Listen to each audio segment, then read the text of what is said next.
So let's talk about Distress Watercolor Pencils and the fact that now the palette is complete. So with the addition of the last 3 sets, we now have our 72 pencil colors plus 1. And so I'm going to start and address that right from the beginning, because the plus 1 is what really got people in way more of a turmoil than they should have. And I talked about this when we launched the new color, which was Scorched Timber. And the reason it's a plus 1, and again, if you watch the Scorched Timber Live, you know the answer to this already. And that is because when these pencils initially launched in 2022, in set 1, there is Picket Fence. And if you know about Distress, you know that technically Picket Fence is not one of the 72 colors, okay? It is a Distress color, but it's not really one of the, quote, official 72 colors. So when you divide all the sets by 12, we essentially, when it came to Scorched Timber, we didn't have any room to put that in the final sets. And that's why we did this pencil by itself. And of course, that got people like, where am I going to put it? What am I going to do?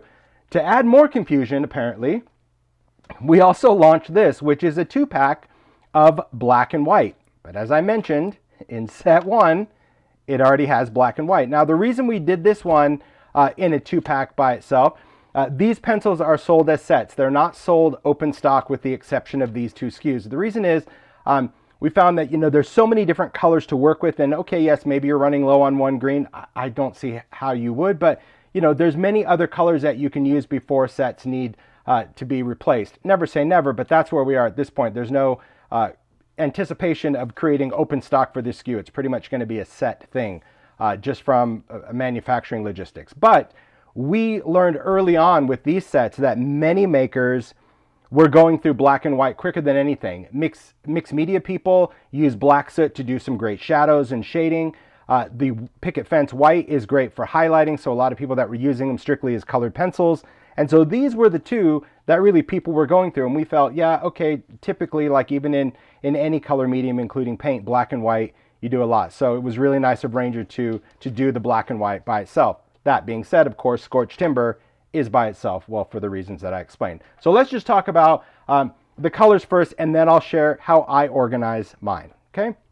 The great thing about watercolor pencils in the Distress world is that these are woodless watercolor pencils. They are a water reactive pigment, okay? Water reactive, highly pigmented pencils. And I think it's important to understand, just as makers, is that we kind of, I don't know, I'm going to try to phrase this as nice as I possibly can, because I am one of you. So listen, I'm not calling anyone out. I'm right along with you. But I think as makers, we need to check our expectations. And all that means is that there are certain times, especially in our creative world, and I talked about this during the Tonic Live as well, is that when a product comes out, you set your expectations on it, and you forget that those are your expectations. It doesn't necessarily mean that's what the product is designed to do. Just because you want it to do that doesn't mean it's designed to do that. And with any art medium, the creative play, well, that's the fun in seeing what it can do, all the different things that we can explore with it. But you have to remember what it's designed to do versus what you want to use it for. Case in point, pencils. They have a lot of great uses. They can be used for coloring, watercoloring, shading, blending, even stamping, but they're not an ink pad. So they can't do the same thing as an ink pad. They're not a marker, so they can't have the fluidity of a marker. They're not a true watercolor as far as a pan watercolor, so they can't blend from go. It's a pencil that you are blending. And I think that's really important with any medium, because people go, well, they don't do this, but they're not designed to do that. Just because you expect them to do that doesn't mean that's their intention. So let's get into the palette first off. And the great thing about these pencils, because it is a water reactive pigment, is as you can see, they are highly pigmented and they are designed to coordinate with the Distress palette. They are, but they can't be an exact match. And that's why I want to share kind of my swatch process. These are actually my swatches that I swatched all the pencils with and what I look for when I'm trying to match the color. But the beauty of this is I wanted something pigmented that could work on light and dark cardstock. So yes, these pencils, because it is a pigment, can work on white cardstock, craft cardstock, and they're beautiful on that. Even black cardstock, different colors of cardstock. There's so many great things that you can do. And I love these new colors. I love that we, of course, have all the colors now. Age Mahogany it's such a great pencil, but there's so many different tones to this. And so when you look at these, especially in colors, say like Milled Lavender, right? A lot of people would use this and go, oh, well, it really washes out to a pale purple. Well, you're welcome, because it is a pale purple. So it's not going to wash out to Dusty Concord or Villainous Potion. It is going to be a light version, and because it isn't a dye, it's a pigment, it's going to be even lighter than the ink because of its fluidity. And I'll share these swatches in just a minute. But I just love how you can create with these. And my advice to you when you're swatching is swatch on paper you work on. That's it. Okay, if you work on a certain brand of watercolor paper, that is what you should do your swatches on. Or if a certain brand of craft paper, if you switch around, you really should create different swatches. You may not want to swatch the whole palette, but definitely swatch on what you work with, because that is where you will achieve the same results. If you swatch on expensive paper and work on cheap paper, it's not going to work, and vice versa. You know, if you just swatch on copy paper, you might not really see its true potential if you're working on a better quality cardstock. I work just on Distress Watercolor cardstock for my white, and Distress Craft Heavy Stock for the craft, because I love the weight of that, and I find the pigment sits better on this craft than other craft papers. Other craft papers, because craft is recycled, it really pulls in a lot of that color, and that's what I like about swatching on paper I like, and having something heavy. So we'll get into the colors. So the colors now, by the way, all the colors are listed on the back of each set, so I don't necessarily need to go through what's in each set. That's online, you can check that out. But here's what I do when I went through and I was matching the pencils, all the sets, is that I took my Distress ink pad and my Distress oxide, and I just went direct to paper on watercolor. These are all on watercolor, okay? Then I took the pencil, scribbled it out, and then I took the pencil and watercolor. And the reason I did this is because I wanted the dry pencil to be more intense like the dye ink, and I wanted the watercolor to try to be a little bit lighter like the oxides are. Now, sometimes it worked, sometimes it was like a win-win, and other times I just had to compromise. So you can see, well, like picked raspberry, that these little numbers are like what set they're in. So maybe I'll go to a new set. Here we go, saltwater taffy. So you can see the pencil is dark. Well, the reason I needed to go even darker than the dye is because when you watercolored it, I needed to kind of end up in here. And even sometimes I'd watercolor the ink. So the pencils, because it is a pigment, it can't possibly be an exact match to either of these inks, because both of these inks contain dye. This is all dye, Distress ink is all dye. This is dye and pigment. So there's no way you can make a pigment match a dye, but you can get close. And that was really the whole goal with this, like worn lipstick. You would look at this and be like, whoa, these don't match at all. You'd be right. But if you watercolored Distress ink, or if you use the oxide, well, worn lipstick is going to get you into that pink tone, completely different than, say, if you compared it to saltwater taffy or picked raspberry. And that's the other thing about having such an expansive palette of 72. We need to make sure that these colors, especially when we get into things like reds or corals, that they don't cross over to each other. So they have to be distinctly different as they are in the Distress palette, right? We know that Lumberjack Plaid is more of a blue red. We know that, say, Barn Door is more of an orange red. Candied Apple is a true red. Fired Brick is a dirty red, so on. So that's really what I do when it comes to color, but you can see that the intensity of the pigment is always going to nail that sweet spot in between an ink and an oxide, okay? That's really what I love to do when it comes to working with this. Someone asked what size are these? This is just taking an 8.5 by 11, cutting it in half at 5.5, cutting those in half at 4.5, and cutting those in half at 2 3/4. So it's really, it allows me, you know, when you're working on paper to get, I think it's 8, 2, 4, 6, 8, yeah, swatches out of the paper. And then I just write on them. But again, it's where I wanted to end up in this palette. So can I say that it's an exact match? No, but is it close enough in the world of Distress that I love where we end up? Yes, absolutely.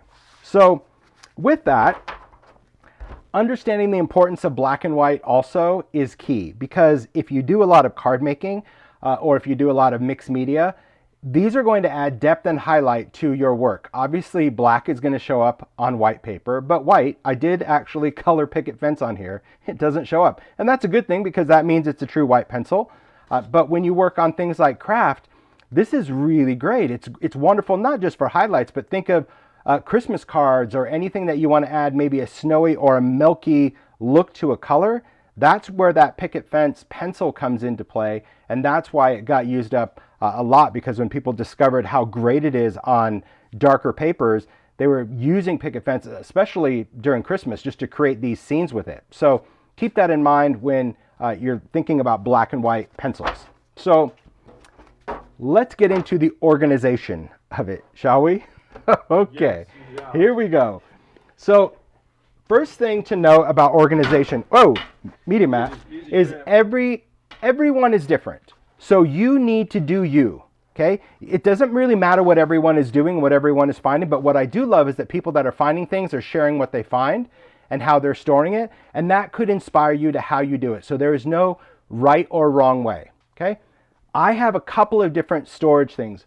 First off, the ones that I get really mucky and messy, I store in the Distress storage tin. It used to be called the Distress Crayon tin. It's a little bit deeper, but this is the same tin that I would use for crayons. The pencils fit going the same direction. And these are the ones that I get really mucky and messy with, like if I'm going to dip them in water or do mixed media. I don't have every set in that because I just don't think I need every color to get messy, because most of the time I just like to use the pencil as a pencil. I'm not really a dipper when it comes to the pencil. I know some people are. I saw a blog post from Stacy and she's just a dipper. Jen Shirkus, same thing, where they love to dip their pencils. I agree that when you do that, it gets really messy. So I do keep a tin for just that. But for the pencils, as they are, this is how I have my pencils sorted. I have them sorted by color, okay? So I just kind of follow the Distress. Let me just make sure they kind of fit on screen. I followed the Distress color chart, the same one that's on Ranger's website. It's on the bottom under Organize Your Products. You can see how I put the Distress palette in order. Does that mean that's how you need to do it? Nope, you do you. But this is how I have mine. I still have the inserts. I like where they all fit. But it's like, okay, well then what did you do with the quote unquote extra pencil? Well, I've said it a couple times, and I did address it when we first launched these, because there were a lot of comments in there. I removed picket fence because, as I mentioned, picket fence is white. It's not really one of the colors, and I use it more for highlighting than coloring, okay? So I took out picket fence, and picket fence lives with my brushes. It lives with what I would normally use these pencils with. I would always use them with a water brush. So if I keep this in, I have it in my drawer with my water brush, I always know where that pencil is because I don't use it all the time, and that allowed for scorched timber to go in where it should go in, okay? Because again, if you go to the chart, you'll see that the color ends at black soot. Now, some other things to know when it comes to sorting your pencils is overall, they pretty much divide out by color family, with the exception of Age Mahogany that decided to kind of team up with orange and yellow, but you've got all your pinks and reds essentially in one tin. And then we have Age Mahogany. Then you have your orange and yellows. Then we go into our greens.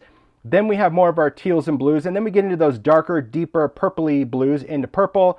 I put old paper and antique linen here, and then we get into the neutrals. So that's really how I like to do it. And for those of you that are like, well, you don't understand, you know, OCD, you don't understand. Let me just tell you that. You think I don't understand. You don't understand, because I don't know if any of you went to the level I did, because trust me, it bothered me. I knew right away when we brought out scorched timber, and that's what I said to Ranger. I'm like, what am I going to do with this? Like, it's a pencil. And I remember in crayons, we did the same thing with bundled sage, because for those that did Distress crayons, remember bundled sage was that one that was never in any of the sets because it threw everything off because we needed a white. I'm like, I need to figure this out. Well, once I took out my pencils and I organized them, I was at peace with myself. But what I couldn't get over was this. This drove me crazy because this sticker is on the tin. So I was so extreme that I actually had to remove the stickers from the bottoms of my tins with a hairdryer, thanks to the help of Mario. It was a slow process, but because I couldn't stand the fact that my green pencils were in a tin that had other colors. So now let's talk about how extreme I got when it came to organizing. Yes, I just took a hairdryer and went in, because I'm like, there's no way that I can pick this up and see this, knowing that the only thing that lives in here are the harmonious colors of orange and yellow. So there you go. Now you know when you go, you don't understand, Tim? I clearly understand. I understand on a level you may not ever grasp. But Mario gets it, because I'm like, we have to take these off. He goes, why? You're not looking at them. I'm like, I know they're there. And the fact that they're there, it's like I have x-ray vision and I can see through the back of the tin, and that's never done. So, you know, truth is, I mean, gosh, let's just be real now. I take off labels of all of my tins on the back because I just can't handle that they're there. I do. A hairdryer, it does. A hairdryer, and I peel it off. So anyway, So that is how I store mine. Now, many of you find that storing them in a cup works. Somebody stores it in different, that's completely fine. Really, you need to do what's going to work for you. If you are one that needs to see all your colors, this is really great.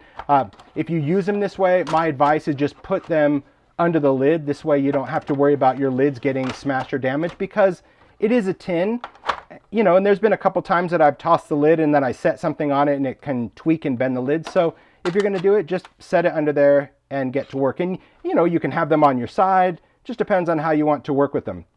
So when I take out the pencil, to me, it's much easier just to kind of push on the tip, because that brings up the back color, but because there's not really much of a grab. So that's another reason why, like when I work with them, I pretty much have them kind of upside down most of the time if I'm working in front. This way I can just touch that and pull that up from the back and use it. But again, you do you, right? Okay, hopefully that helped, really. Hopefully it was like, okay, he wasn't ignoring us. He wasn't just looking away. It's true. But honestly, if you can just get over yourself in the sense of white is not really one of the pencils. White is a highlighter. It's no different than anything else. That's all it is. It's like, oh, well, it's a highlighter. The highlighters don't go with the colors. No, that's easy. Okay. So the pencils themselves, I'm going to move these off to the side for just a second. I'm going to bring out my media mat so I can stop kicking it. We're going to just talk about pencils and markers and crayons and all of that. And then we're going to just play. There we go. That looks good. So here's what you need to remember about pencils. Okay. We're going to go back to grade school, because this is a great question that gets asked all the time.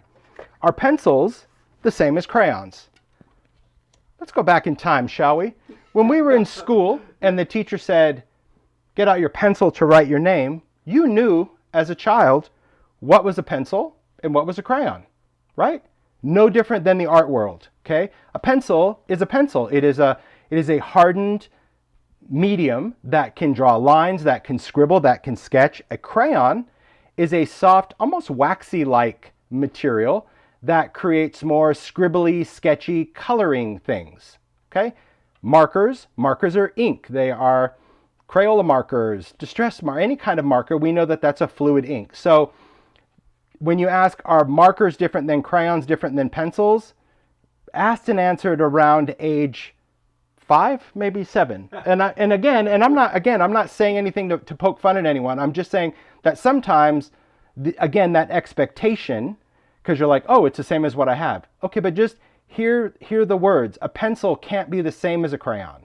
It might have the same color. You might be able to blend with it in watercolor. You might be able to do certain things similarly, but it's not the same art medium. You might be totally fine never owning a pencil and never owning a marker and love crayons or any of the above, or you may not want anything because you like ink pads. That's totally fine. But it doesn't mean that because you don't like it, there's not a place for it in the creative world. I think there is so much room in our creative industry for people to evolve with, even if it's a slight tweak or a slight nuance to a product. That's what creates this thriving industry of new and innovative techniques, because a formulation is different or a color is different or something is different, okay?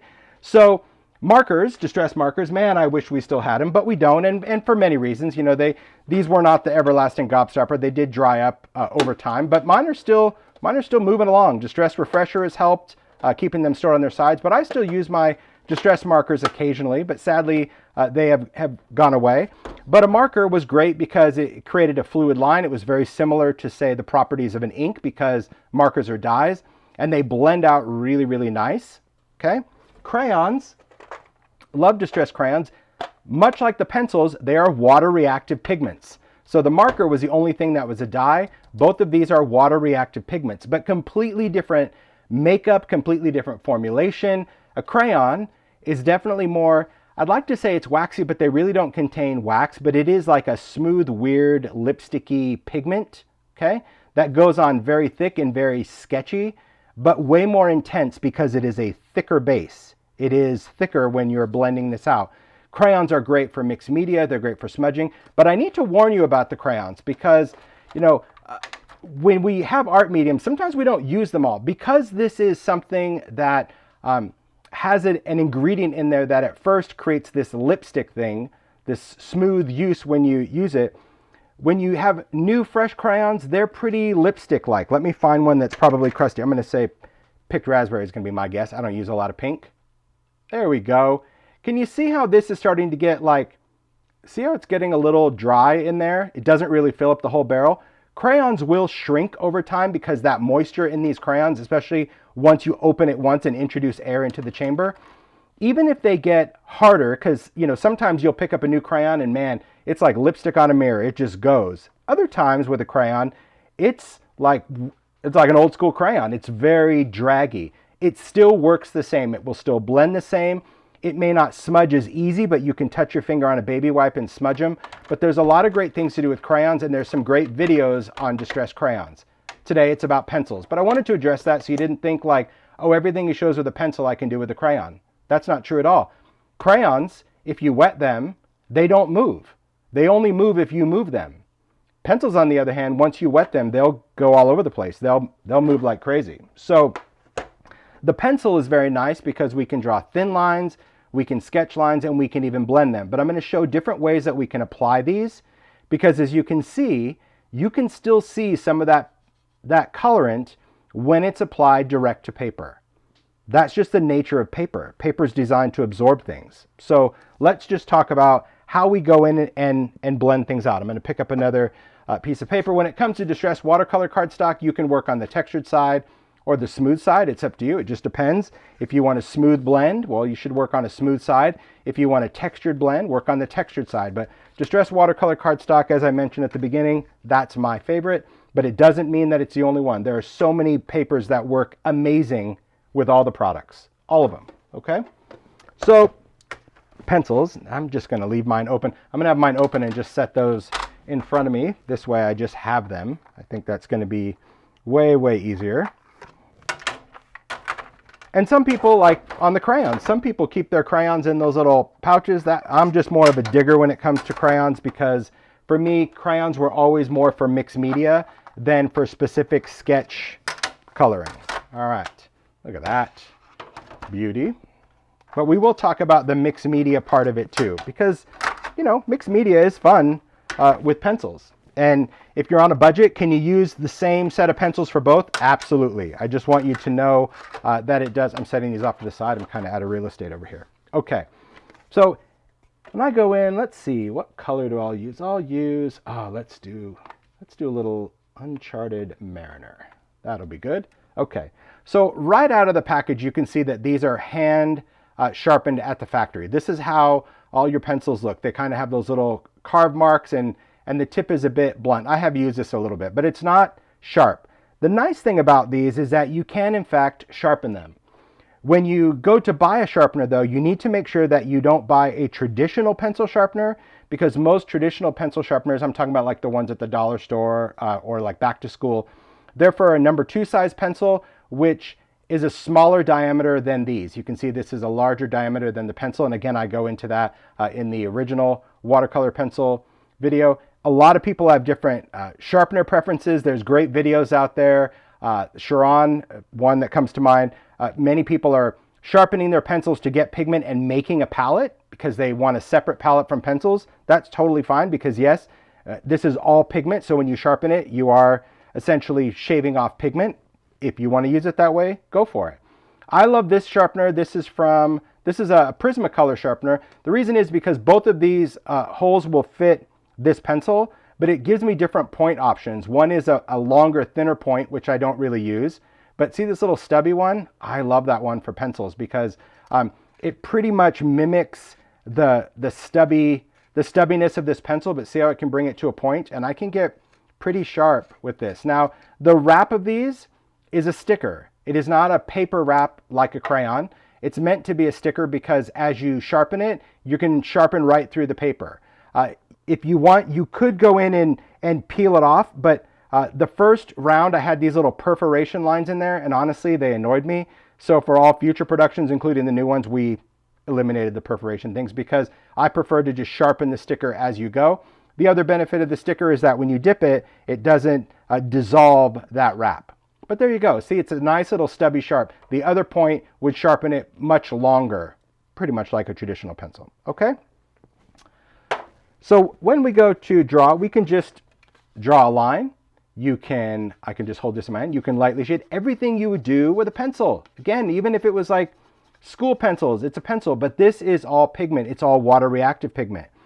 When I apply a heavy amount, that's a scribble scribble, you'll see that you have these little pigment particles.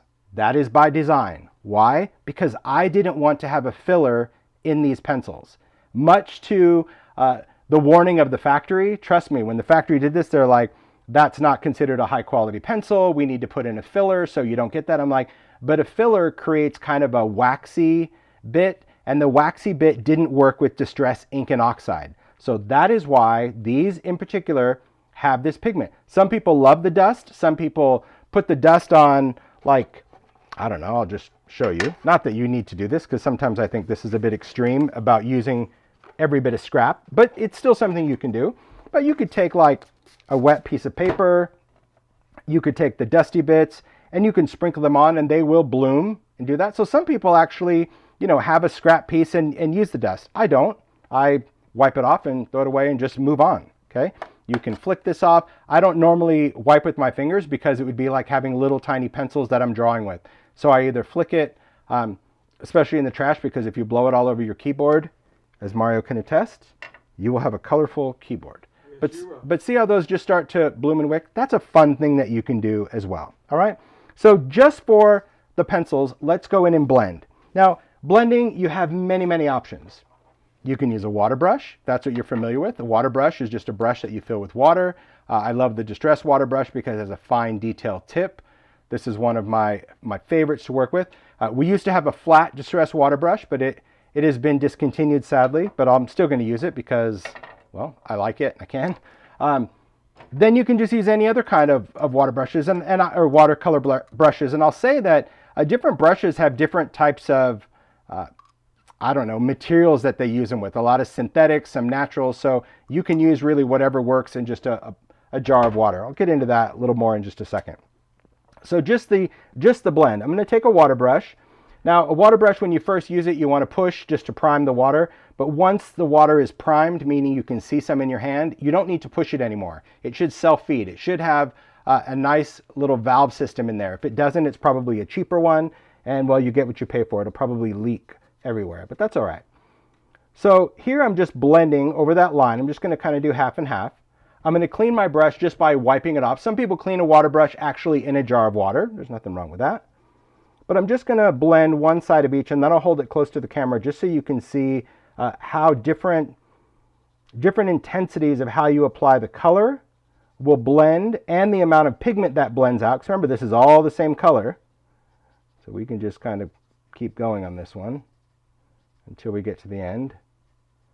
Okay, and again, I'm just cleaning, I'm just wiping it until there's no color that I see on my mat. So here we go. So when we look at this, you can see that blending, obviously lighter pencil lines, easy, really, really easy when it comes to seeing that little bit of pigment just blend out because there's a little bit on the surface. Very different than a thin line. So it's not about thin or thick. It's really about the pressure you apply that pigment to the paper. So when you look here, you can see how much pigment is there. You can still see some of that undercolor. So my point being is if you're coloring an image and you're using pencils, you can still go in and do an outline, but your outline should be a few thin strokes versus an outline of a heavy-handed stroke, okay? The difference, of course, is just blending. So for those that have tried to blend with these pencils and you're like, oh, I'm blending, but I can't get this line to disappear, it's just because you're pushing too much pigment onto that paper and that paper doesn't want to let it go. So here we blend out all the lines. Here there is still that faint line. So that's my first tip to you, is if you're just using it for coloring images, it's just about how heavy-handed you are when you apply that pencil, okay? If you don't like any pencil lines and you don't want to have to be bothered with, ooh, what do I do with this or that, or I don't want to do...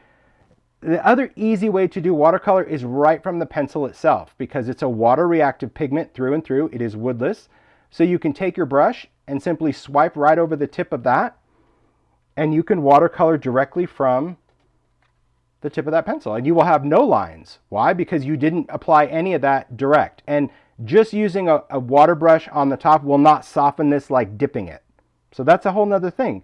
You know, you can achieve all of the different looks and blends. It just depends on how you apply this medium to your surface.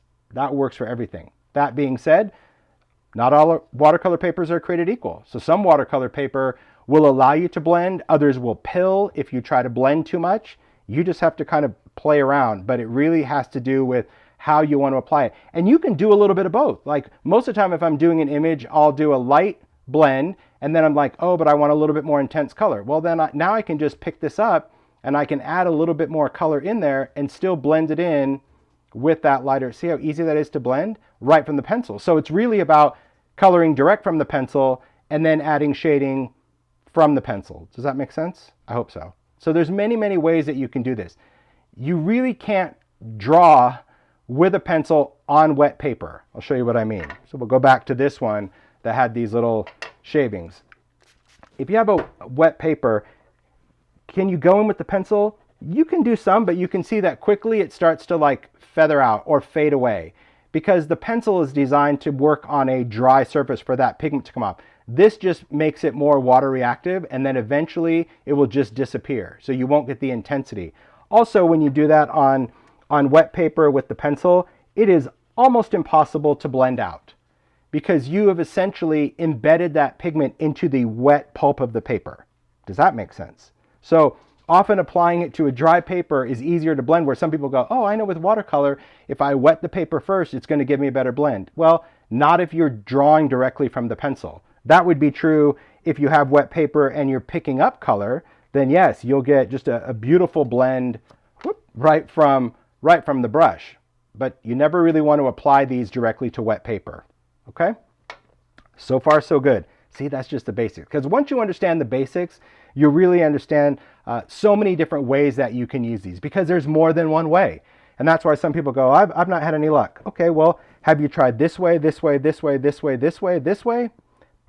Most likely you haven't, because in one of those, it's bound to work because it's a water reactive pigment. All right, just going to clean this up. So we'll talk about brushes and kind of what I found. And let me just preface this with, I am no expert. I am no coloring expert. I am a maker. I am a product designer, but I am not a colorer or an artist by any means. So I have found that if I want to create a nice blend from something, there's different brushes that we can use. This one, this is, I think, what is this? This is Royal Langnickel. This is a Zen brush. This is nice. I like this one. I like the tip of this for watercolor, but I'll be honest, you can see that I like to keep my brushes in the water. I know some people, it freaks their freak because of wood brushes. And honestly, I don't really use many wood handle brushes for watercolor because of that, because I'm not bothered. And then I found this one, which is Flydom. That's the brand of that. Got these on Amazon. There's a whole set. And these are all plastic wrapped in wire. You can see the bristles there. I love this because you can leave it in water indefinitely and it will never split, crack, dry up. Bristles don't fall out, none of that, because it's all held in by just wire and plastic and not glue. And this is really juicy. They said it's like synthetic squirrel or something, but it's really a wet, but I also love that it keeps the point. So I think I have 4 different ones that came in a set, but that's what I use mostly when I'm doing big watercolory backgrounds, is this one over the other one. But use what you have. But if you're wondering like, why is he keeping that brush in water? I know you're not. Some people do it, some people don't. That's what I do. The other brushes, as I mentioned, are water brushes. The benefit to a water brush like this is really more for coloring, because as I said, let's get something else. Let's play with something. We'll do a little peeled paint. As I mentioned, if I go in and add some color and maybe I want to add a little bit of crushed olive in there because I want to blend that out, and maybe I want to take a little bit of forest moss to the back here. Okay. If I want to blend with this, the tip is really good, but it's very focused. So you're often, pulling or kind of spinning color around, and you can see that it's very controlled. What you see is what you get. I do like that about the detail water brush, is that it does allow me to really control where I pull the color, where I pull the pigment, where I stop. Okay. If you want to work on something larger, a larger blend or a larger background, and maybe you're just going to do, let's take something over here. Let's take a little ripe persimmon Again, I'm just doing dry, and I'll show some wet techniques as well. It's not just about dry. I don't always, that's the other thing. I don't always apply the pencils the same way, the same time, the same thing. You just do it. You just play and experiment what you get. Okay, so we have 3 different, again, pencils on there.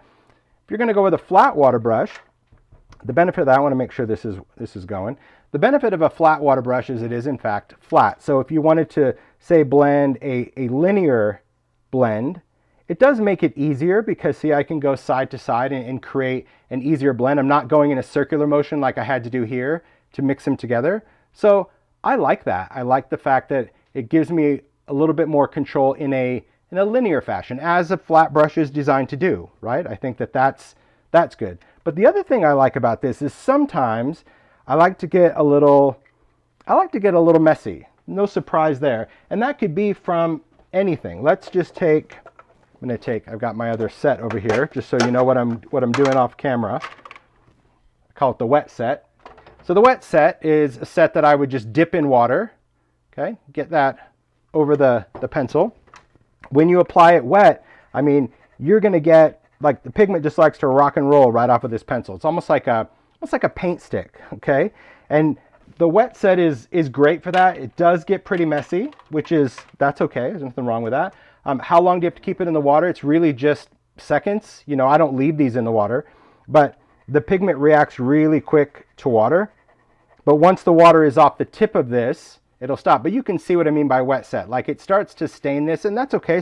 Some people use the same thing for everything, right? That's fine if you want to use the same set because you don't care if it's a messy set. I don't care if all the ones in the, you can see the ones in the tin, just from throwing them in, they get little surprises of color. That's fine.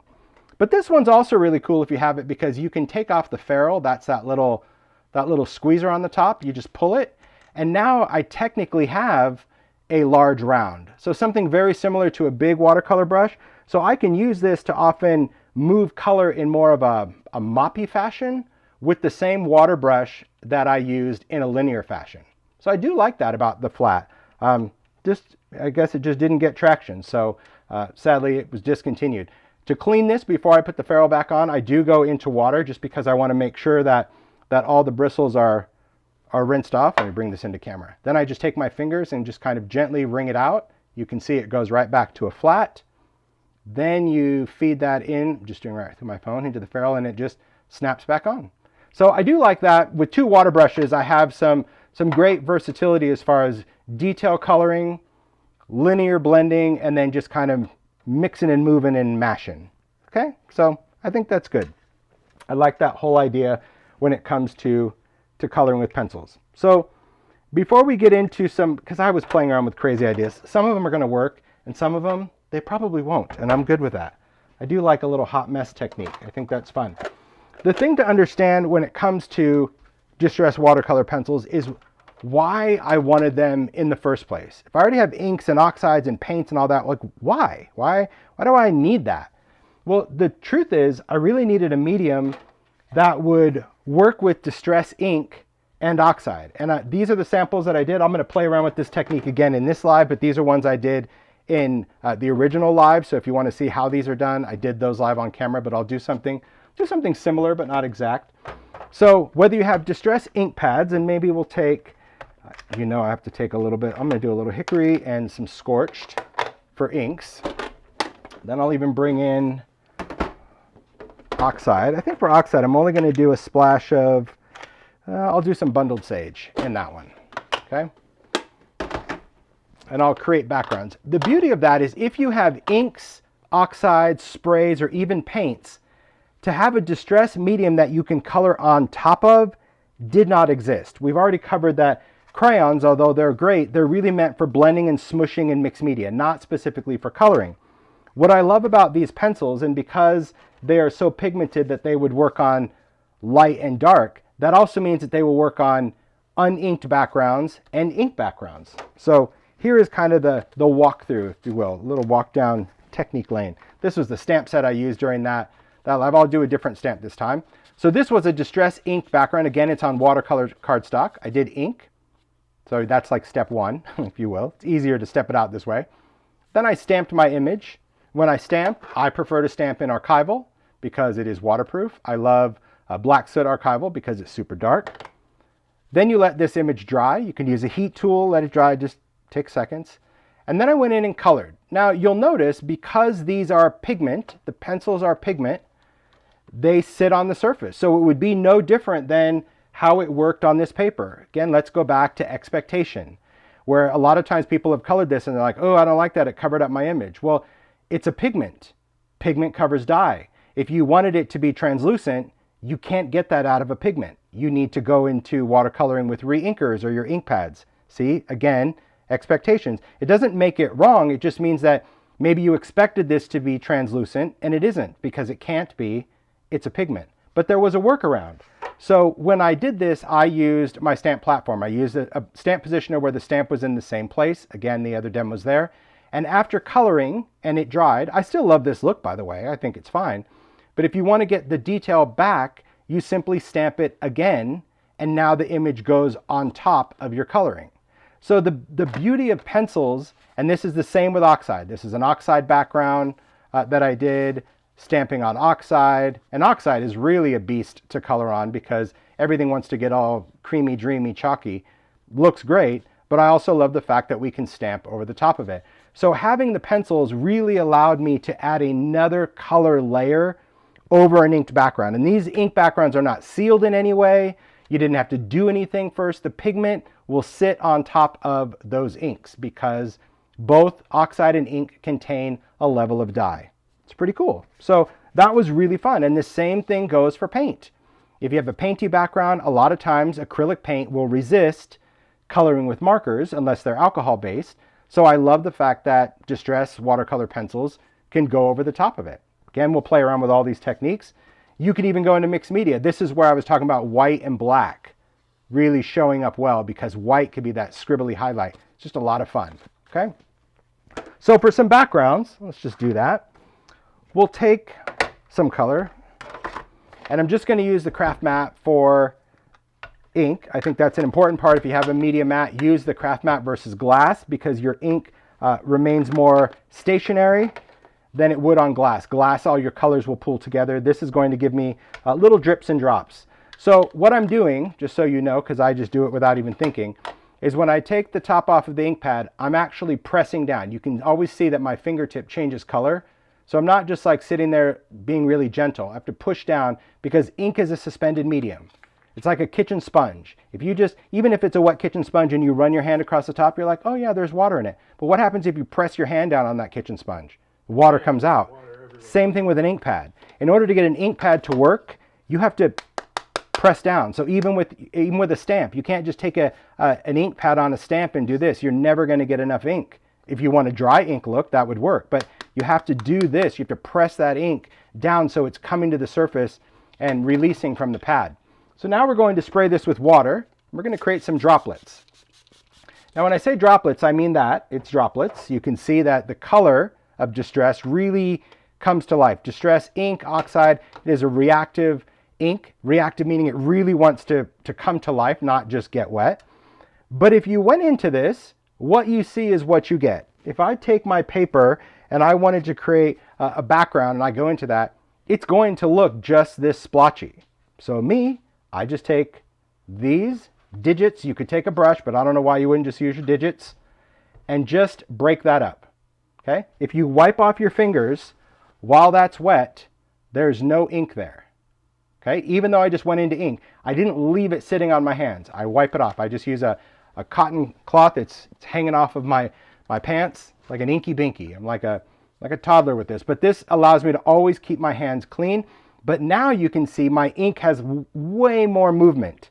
So my colors, same colors, I didn't stir it. I just moved it around so I didn't have these color blocks. Now I'll just take that. I'll just start splashing around first, flip it over, and we're going to dry it. You get what you get, and you don't throw a fit. I want this white space. I want more color there. I don't want to smash it down in there, because if you smash it, all the ink will spread out evenly across the paper, and you won't get anything random. That's all it is. Okay?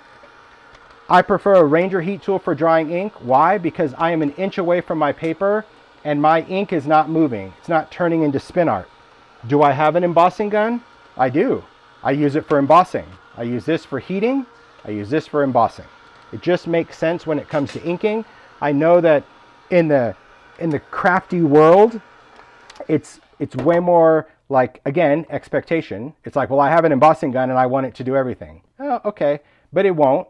It might get you there, but it won't do exactly what this is doing, meaning keeping everything where it needs to be. So here you can see my hickory smoke is in there. It blends up into scorched timber. I still have little hits of bundled sage, and I'm going to go back into that. And I'm treating this like a palette. I know where scorched is. I know where bundled sage is. I know where hickory smoke is. So now you can be a little bit more precise, meaning, okay, I'm going to do a little bit of a bundled sage there, and I want just a few little dark dots. So I'm not letting go of the paper. I'm just touching with my finger, and this is adding those things. You can see my little bit of bundled sage here. You can see those little dots of scorch there, and we're going to dry it. If you don't dry it in between, then every single time you add color, it's just going to mud together. So this is how we get the layers. And I'm using neutrals because that's my jam. You do you, okay? But you could do this with pink and yellow and blue and everything else. It is exactly the same. So I do love that. And you could do this, I mean, I'm using watercolor cardstock, but you can do this on craft. You can do this on heavy stock tags. I love mixed media. Heavy stock tags is totally different than a manila tag. It's a little bit creamier in color, but it's not as yellow as a manila tag, and I love that. The bundled sage, because it's an oxide, that's why I chose that as an oxide. Remember, oxide is a pigment, and pigment dominates dyes. So that is why that bundled sage goes to the top. If I did all these for ink, there's no way you would see bundled sage unless it was in its own space, because the dyes would, I mean, the color would just dominate. So that's what we have. We have this for now. That's good enough. I don't need to keep going and going. We'll use a tag because it's out, and I have this. Now, here's what I notice about this ink. I've got some little dry areas. I need to add some more water. I don't really have much going on here. So let's add another color. Let's bring in something a little bit more intense. Let's do something bluey. What do we have? Salty ocean. Oh, let's do, I'll do a little broken china. Okay. So a couple of options. One, if I have color here and I know it's there, but there's not much of it, I'm going to edit. I'm just going to take this and I'm going to edit a landing space. I'm not going to get rid of all this ink because I want to use it, but this will allow me to just put that ink right there. Do I want to put this into those drips? Well, no, because I'd rather not have scorched timber on my broken china ink pad. That's just me. But I need to do the same thing to get all this back to the party. Little spray. I'm going to spray those areas that were a little dry, and same thing. Just dragging your fingers through it. You don't have to mix it. You're just breaking it up so you create these droplets. Now we'll do exactly the same thing. I'm going to do a little bit of blue there. Let's dry. Beautiful. So I do love mixed media heavy stock because it is designed to get wet. This is very similar paper to what's in the Dilutions journal. It's just a thicker weight, but it's the same type of paper, which I love. Beautiful, beautiful, beautiful. Now let's take a look at this. So you see when I went in, there's a little scorched timber that just wants to, you know, I know it's the new one, but it wants to be the star of the show. That to me is a puddle of madness, because if I do that, it will always look intense. So I don't want to dry it. I'm just going to edit. I'm just going to blot that off. Now it's a nice light brown. So just because it's there doesn't mean you have to dry it, but if you dry it, it's there. You can't take it away after that. No takesies backsies, but you can get rid of it and it creates a nice ring. I'll still leave these so they're a little darker. Now we'll go back and we'll just do this again. Play around, flip. Now I want you to see what's happening over here. See what's happening on the glass versus the craft sheet. The glass, you can see that is where your colors turn to mud. So if you have a glass mat and you don't own a craft sheet and you're trying to do inks like this, chances are most of it turns to sludge.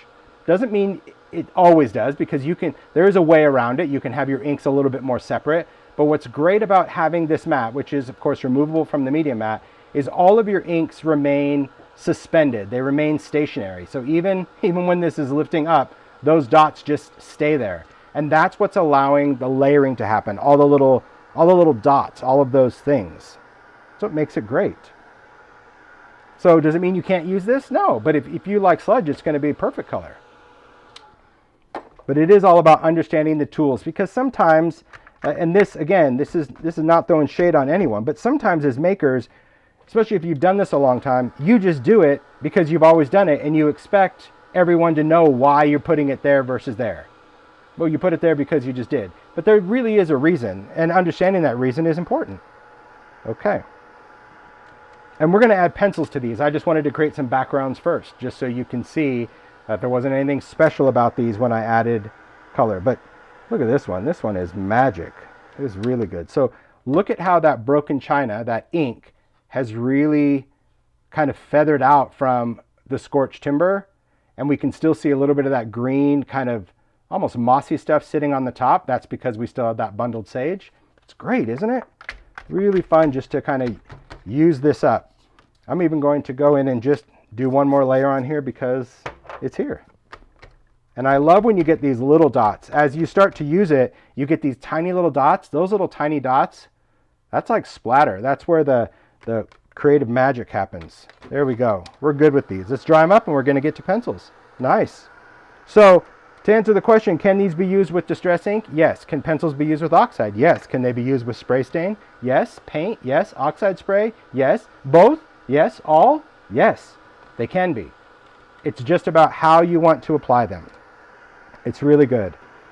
You make it look easy. Mine looks like mud. The key is drying in between, honestly. I mean, I've demoed this for so many years, 20 years. And I believe that the secret sauce is this heat tool. It really is. I mean, the ink is magic, let's be honest. But it really is about drying it in between. Because most of the time, people want to overdo those layers. You know, you're dabbing it, you're looking at it, you're like, nope, nope, nope. And you're trying to get it to look like this in that one layer, and it won't. It just looks like mud. So this is about doing it and drying it, even though you hate it, knowing you can add another layer. You're only as good as your next layer, right? So that's why this one just got even better. It was good the last time, it's better this time. Nobody knows. You're the maker. You're the one that just gets to decide. So now we're going to clean this off.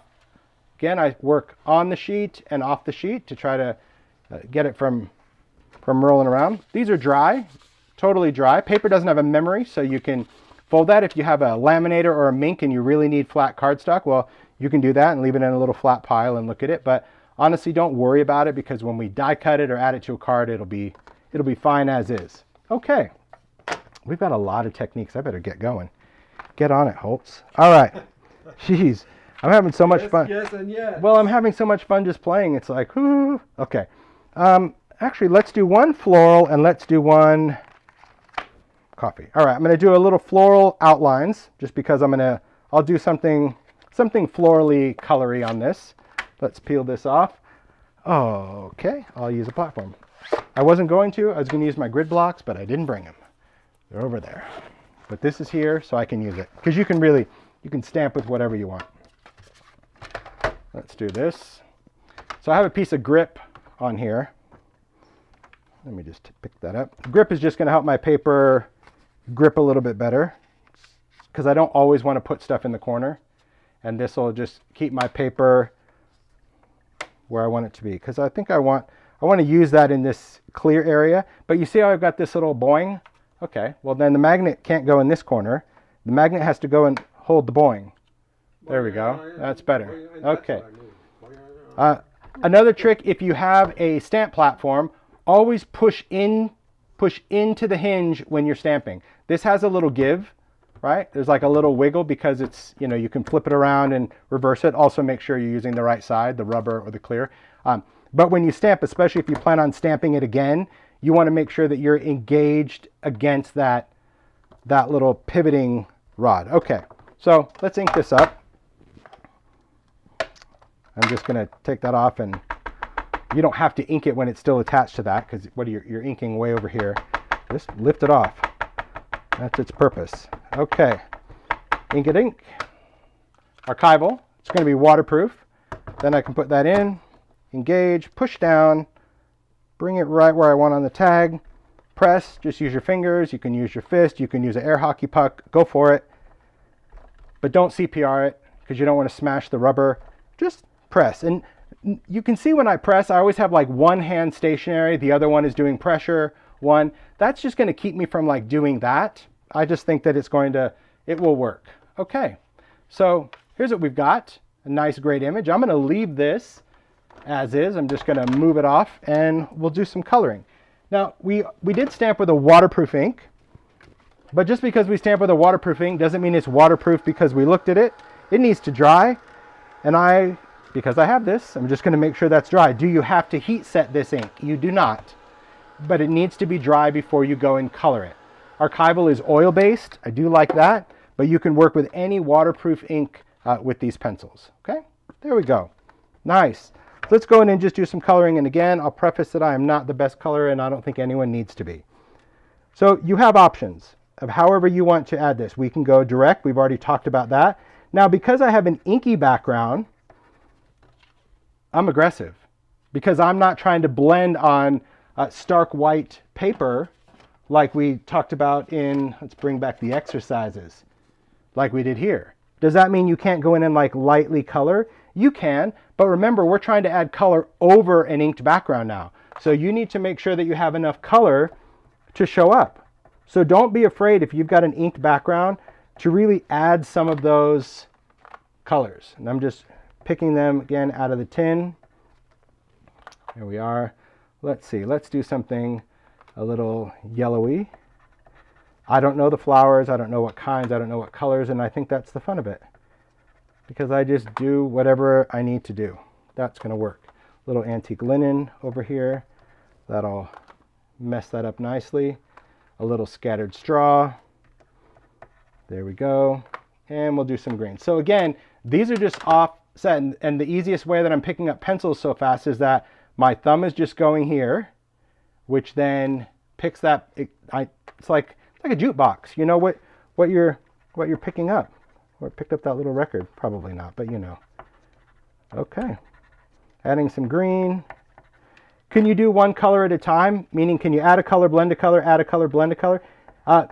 Yes and no. You can, but remember, you have to wait for that space to dry before you add your next pencil. So that's why my preference is always adding the colors and then just adding those additional colors with a water brush later. Like we saw. Again, that initial demo, as boring as that was, it's a good exercise to remind you of like, oh yeah, you know, this was picking it up from the pencil, this was going direct. All those things, they actually matter. They really do. Okay, let's do a little bit more pink over here. And we'll do a little, I'll do a little tattered rose. That'll be softer. Okay, good to go. So that's what we have. A hot mess so far. Now we'll take whatever brush we want to work with. I'm just going to work with a water brush because I am doing detailed stuff. You can see there's a little green there. I always just swipe the brush to clean it.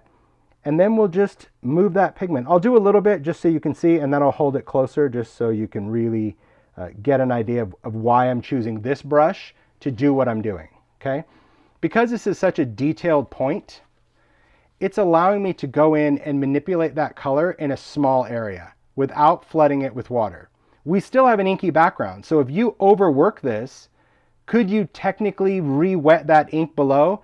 Yes, but you'd have to really be working it a lot. I can always clean this off if I'm going to go into a lighter color, but you can see the detail, just it gives you a lot of control. And I'm just doing little scribbly bibblies. I'm not doing like any fancy brushstroke treatment. I'm just moving this around. See, if I want to pick up some of that color, don't worry about lights and darks. I'll show you how we can edit. I can even go down to this pink with some of that bright pink and kind of move that around. Okay, if you want to create something light, we can always go in and add a little bit of water from the brush. Take something porous like a paper towel and dab that and pull some of that color so you can lighten up an area easy. The pencils will go on and come off because it's a pigment. It will sit on the surface for a while. I'm going to clean my brush. Am I picking up some of that brown? Yes, I am. But if you work quickly and you work very light with a smaller amount of water, that's what I love about a water brush. It just self-feeds that water. I'm able to blend that color without technically flooding the background with water. And I'm getting all those shades. I'm getting a little fossilized amber, squeezed lemonade, a little scattered straw. Is it perfect? No. Does it work for me? Heck yeah, it does. It completely works. So again, just doing a little blend. Now you can blend these whenever you want. So you can put the pencil on one day and come back next week and it will always be a water reactive pigment. And we'll talk about sealing because I know some people, it's like seal a meal. They love it. They love everything sealed. You can seal these. You don't need to, but you can. I'll show you that a little later on. Okay, there we are. So let's say we wanted to add something. Let's say on this one, well, first of all, I think that pink right there, see how like hot it was? Just blend it out. It's water reactive. Just get that going. If you want to add a little bit more in there. So the reason this is dark to light is because my background ink was dark to light. That's what I love about coloring over it. If you don't like these imperfections, then you should be watercoloring on white paper, right? Again, expectations. You can't expect your colors to be vivid if you're coloring over something dark, but that to me is the joy of these pencils in the world of distress, okay? But I want to add a little orange, so I'm just going to take that pencil, whatever color I want, pick some up. Now I can just go in and see how I can just add that, and it just blends so much softer because I'm not going direct by scribbling with the pencil. Anyway, you get the idea. Super easy, right? Super, super easy. Now, this one, I mean, to be honest, I don't think this requires a second stamping because I can see my images, but you could put it in and do another stamping if you want to. I'll do that on the flower just for the sake of the demo because that was kind of the whole important thing. I'm drying this with a heat tool. Do you have to? No, you can let it air dry, but it needs to be dry before you stamp again. Because an oil-based ink, permanent or not, you stamping on wet paper, you're asking for trouble. It will be a hot mess. So I'm just heating from the back because I want to take away that bend, right? The reason your paper bends like that is heat rises. So when I'm heating it up, the heat is coming out from the sides, turning this into a chip. So if I heat from the back, it just makes it go a little flatter because we want it to be kind of flat for stamping. All right, so far so good. Here we go.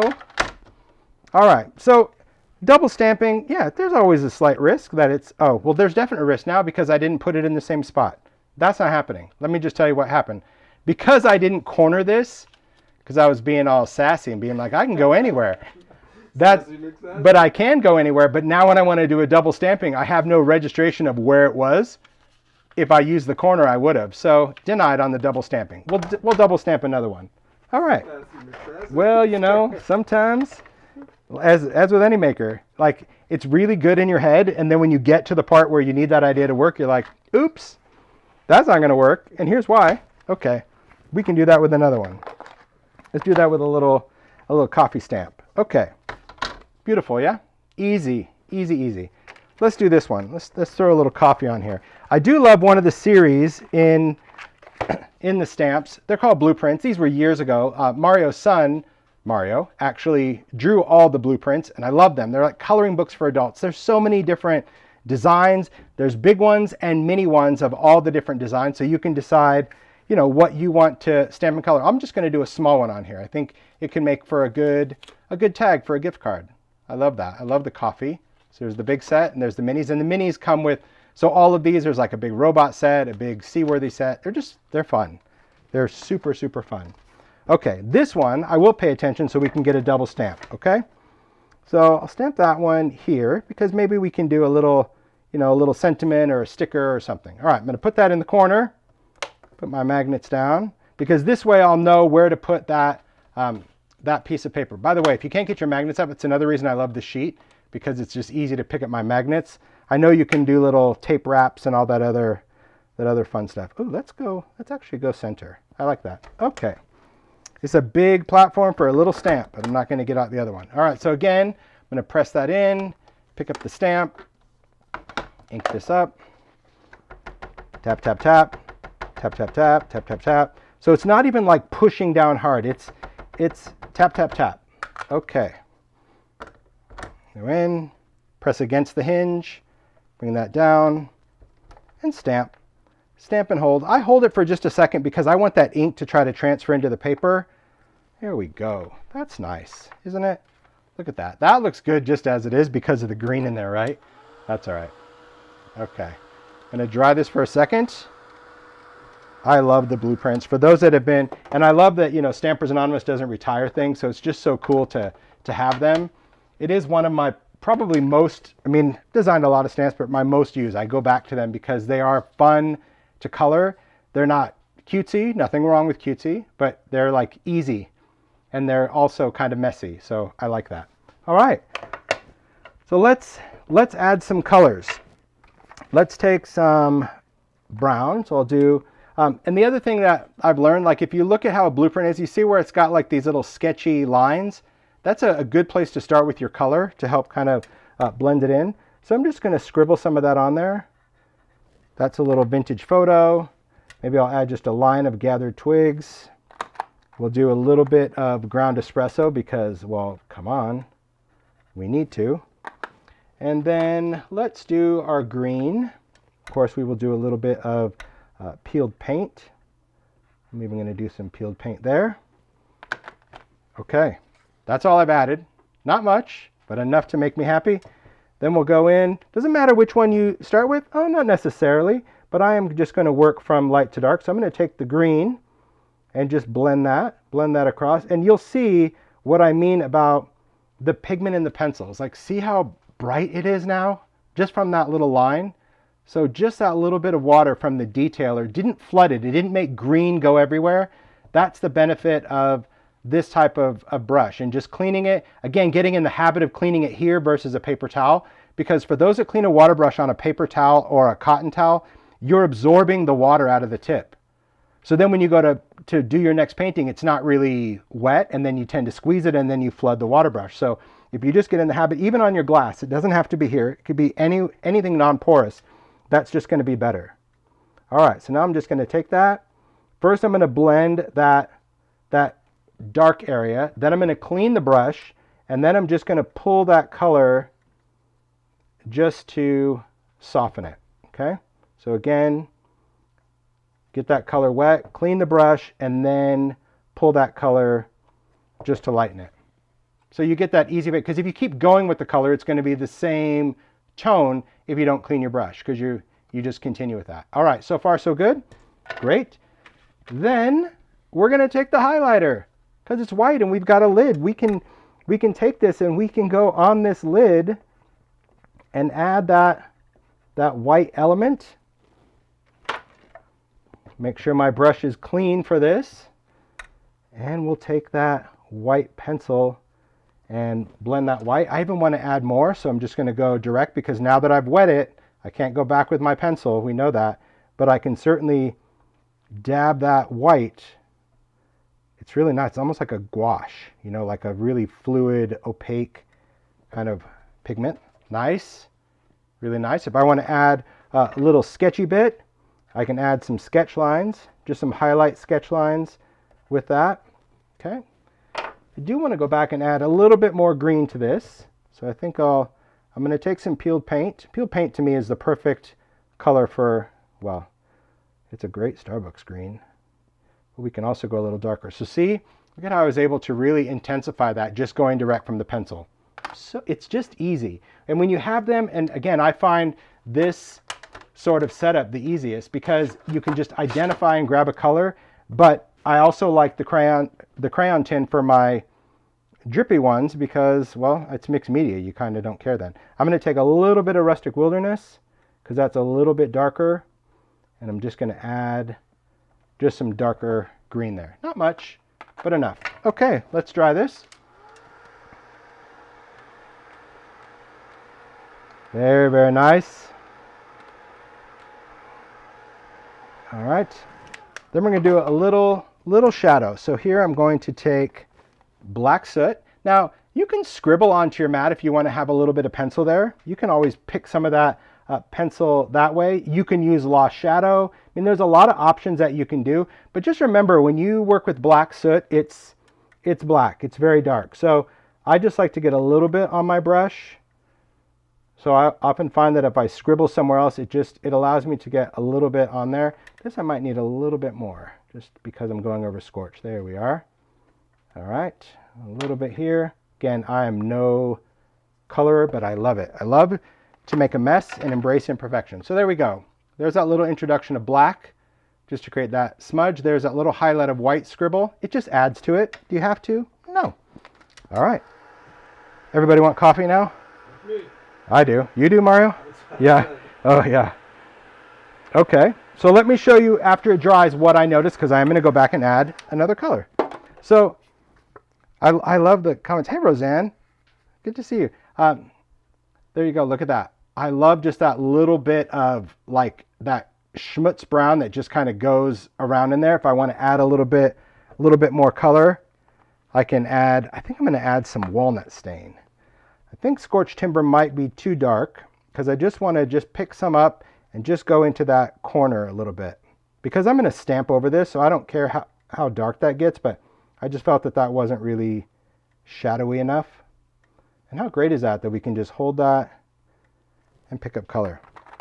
All right, that's better for me. Dry it one more time, we'll stamp it, see what happens. I say see what happens because you just never know.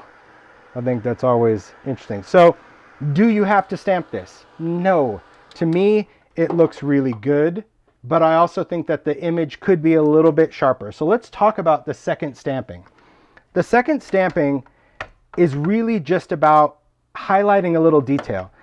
It's always tricky, I'll be honest, it's always tricky to do this, even though everything kind of lines up and you think it figures out. Sometimes heat can shrink the paper slightly. I mean, there's a lot of weird variables, but when I inked the stamp, I just inked it lightly. I didn't ink it proper like I would if I was doing the first stamping. So I'm going to put this in the corner.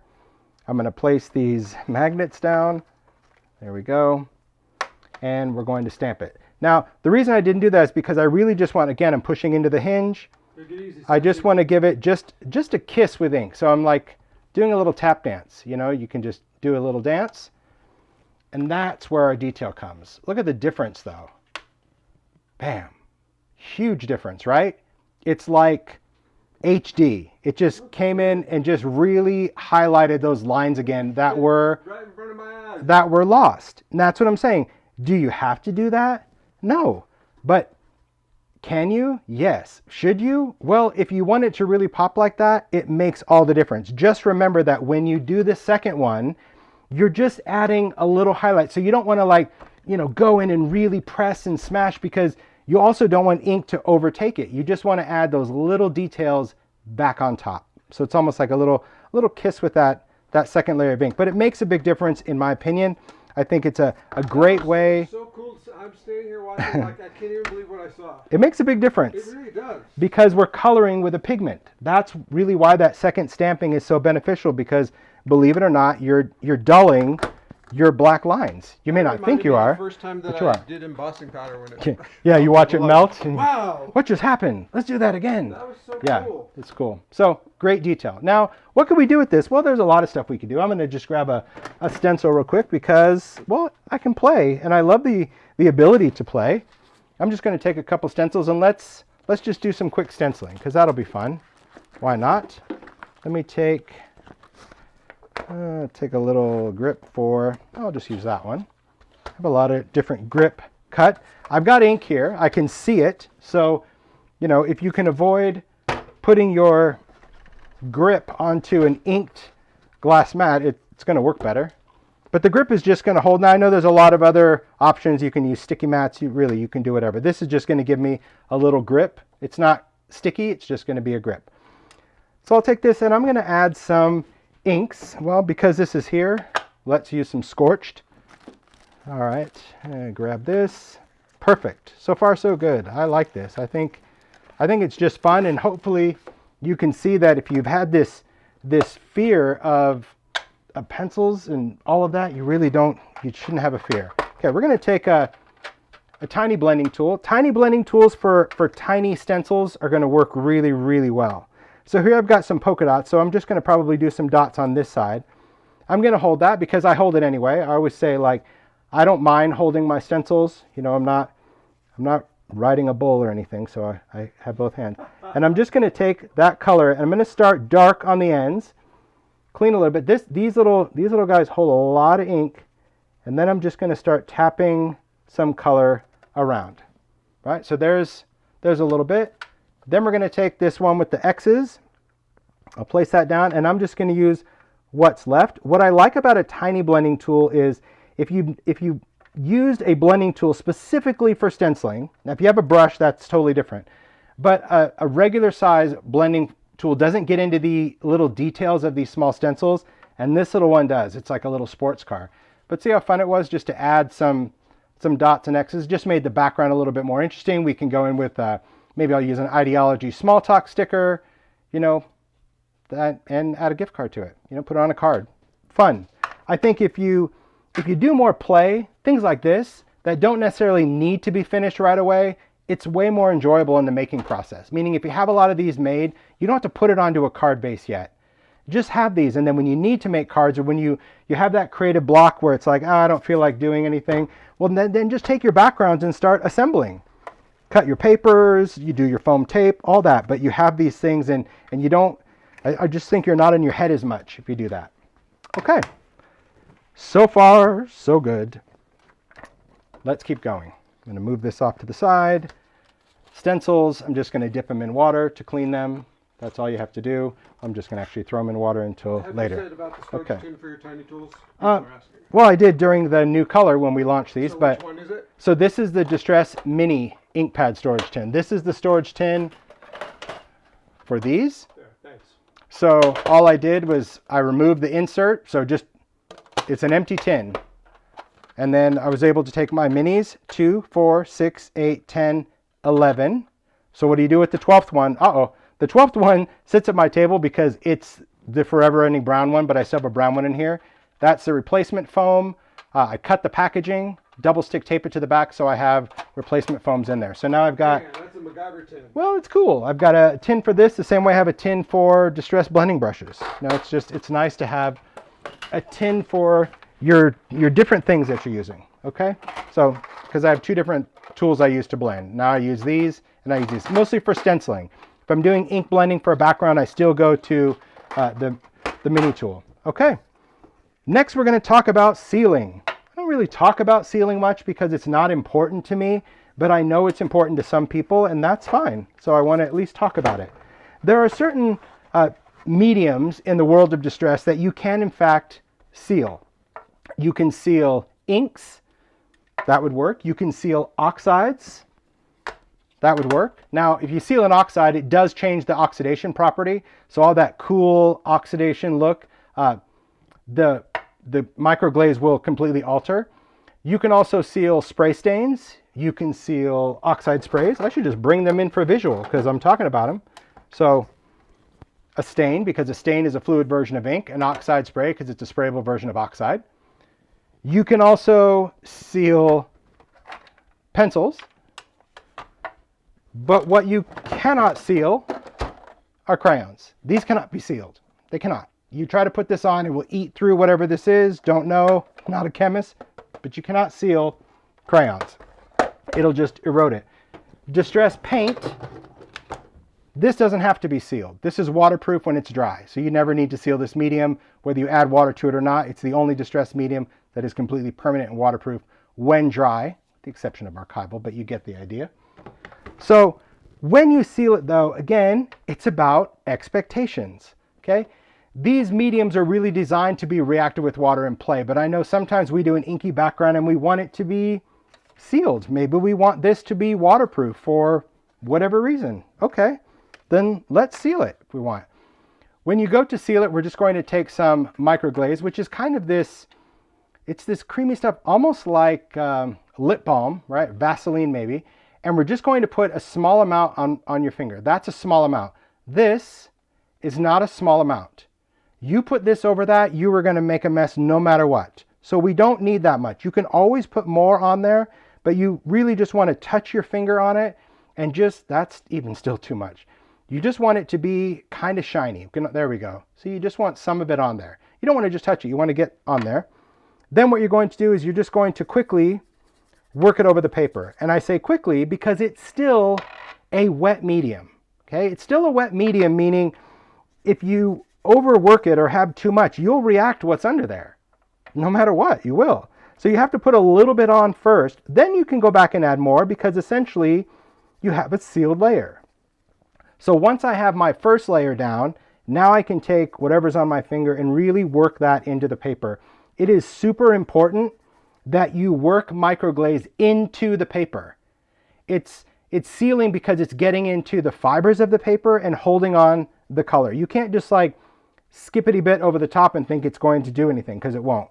Okay, so once you feel like your paper is slippery all over, because it will feel slippery, kind of has a, see, a little bit of shine.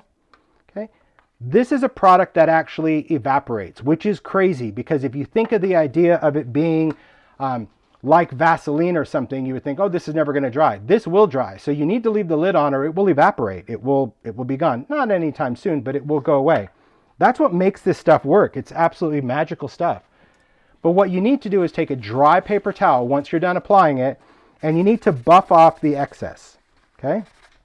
And that is just taking any of that excess microglaze, any of that ink it may have picked up, and you want to wipe that off until your paper has, you hear that? Like ASMR, right? It has that dry, it's dry again. So it's completely dry. It's not shiny anymore. If it's still shiny, you have to take off the microglaze, okay? And that's really what you have. And this is what you're left with, a beautiful color. It even kind of intensifies the color, but this is now sealed. This is waterproof. So if you add water to it, the water is just going to sit on the top. It's just going to bead up, okay? So let's just do this comparison. I think, you know, visually it's a good thing just to actually see it. So I'll take a little bit of, take a piece of watercolor cardstock, and off we go. Here we go. I agree, it does help saturate. Let's use Shaded Lilac, the pencil that everyone thinks is wrong. That's its name. And I don't blame you, because it does. It looks so wrong. It's like, that is not that. It is, but well, I don't know how this pigment turns into something pretty, but it's a wild one, isn't it? Because you're like, oh, I think I got another blueprint sketch, but it's not the same, but I get it. I do. Because I thought the same thing. I'm like, whoa, that is not going to work. It does. Okay. Let's scribble. And let's scribble. And let's even go in and do a little bit of watercolor. Get these out of the way. Good deal. It is the wild card pencil. You're right. Okay. Let's take this. Do a little blend. See, this brush is like, you can see how, well, I'll hold it up. And that was even me, like, you know, I push off the water. It holds so much water. It's a crazy brush. See, it's like a mop. It's wild. I mean, I bought it because I read the reviews, because we've already established I love reading reviews on Amazon for no reason. It's very entertaining. But I mean, the amount of water this brush holds, even when it's, I don't know how it does it or where it gets, plus it's super soft, but then it bounces back to a point. It's just really great for watercolor, in my opinion. I saw it on an Instagram thing of somebody that was actually painting nice things. And I'm like, oh, very nice. Okay, let's dry it. There we go. I agree. Hey, Mar, will you do me a favor? Sure. In the third glass drawer, Yes. actually, second glass drawer on the right-hand side, you should see the rest of those clear handle brushes. I'll show them to you, because one of them is massive. Like, you can mop a floor with it. It's so good. I can only imagine what a background would be. It's crazy cool. Man. Thanks. Thanks, Mario. Sure. Take a look at these. Woo! So they're Flydom, Flydom. I bought them on Amazon. It was a set of 4. They also have flats. I'm going to buy those next. Because I thought that was, I mean, I didn't know if I would really like these, but I do. So, yeah. But look at this one. Holy moly. Yeah, this gets wet like it could mop a thing quick. But they're all made, again, the same way. It's just wire and plastic. How great is that? Very cool. Okay. Bye-bye brushes. Yeah. Well, that's the other thing. Like, I don't have to worry about the wood splitting or any of that stuff that happens to it. Okay, I'm just drying this because we got to be fair about this. It does need to be dry. It doesn't have to be heat set. It just has to be dry. And then we're going to go in and do the microglaze over the top. Now, when you do I'm only going to do one with microglaze. The other one we're going to leave open. Again, we're just going to touch this. Now, with pencils in particular, because it is pigment, it's super important that you don't overwork this one, because the pencils, as a water reactive pigment, the more you manipulate this, even with microglaze, the more that color is going to want to start to shift. I'll show you what I mean. So what I do is I quickly tap it over the top. So you can see I'm like tapping and spreading, but I'm not rubbing it like I did the other one, because that puts the microglaze over the top. I don't know if you can see it. There you go. You can see that I've kind of covered everything, but again, more in like this tapping, spreading motion. Then once that's on there, I keep working that in the same way, but staying within the color. I'm not rubbing outside the color at this point. Then we'll take a paper towel and doing the same thing. Just going to wipe that off. Okay, so that's what we have. Moment of truth. Because the other thing about microglaze, if you don't add enough microglaze into the paper, well, it will bleed underneath it. But we're just going to take our water, and there's the results. The water totally beads up over the top, and this one, it's just going to start wicking the color.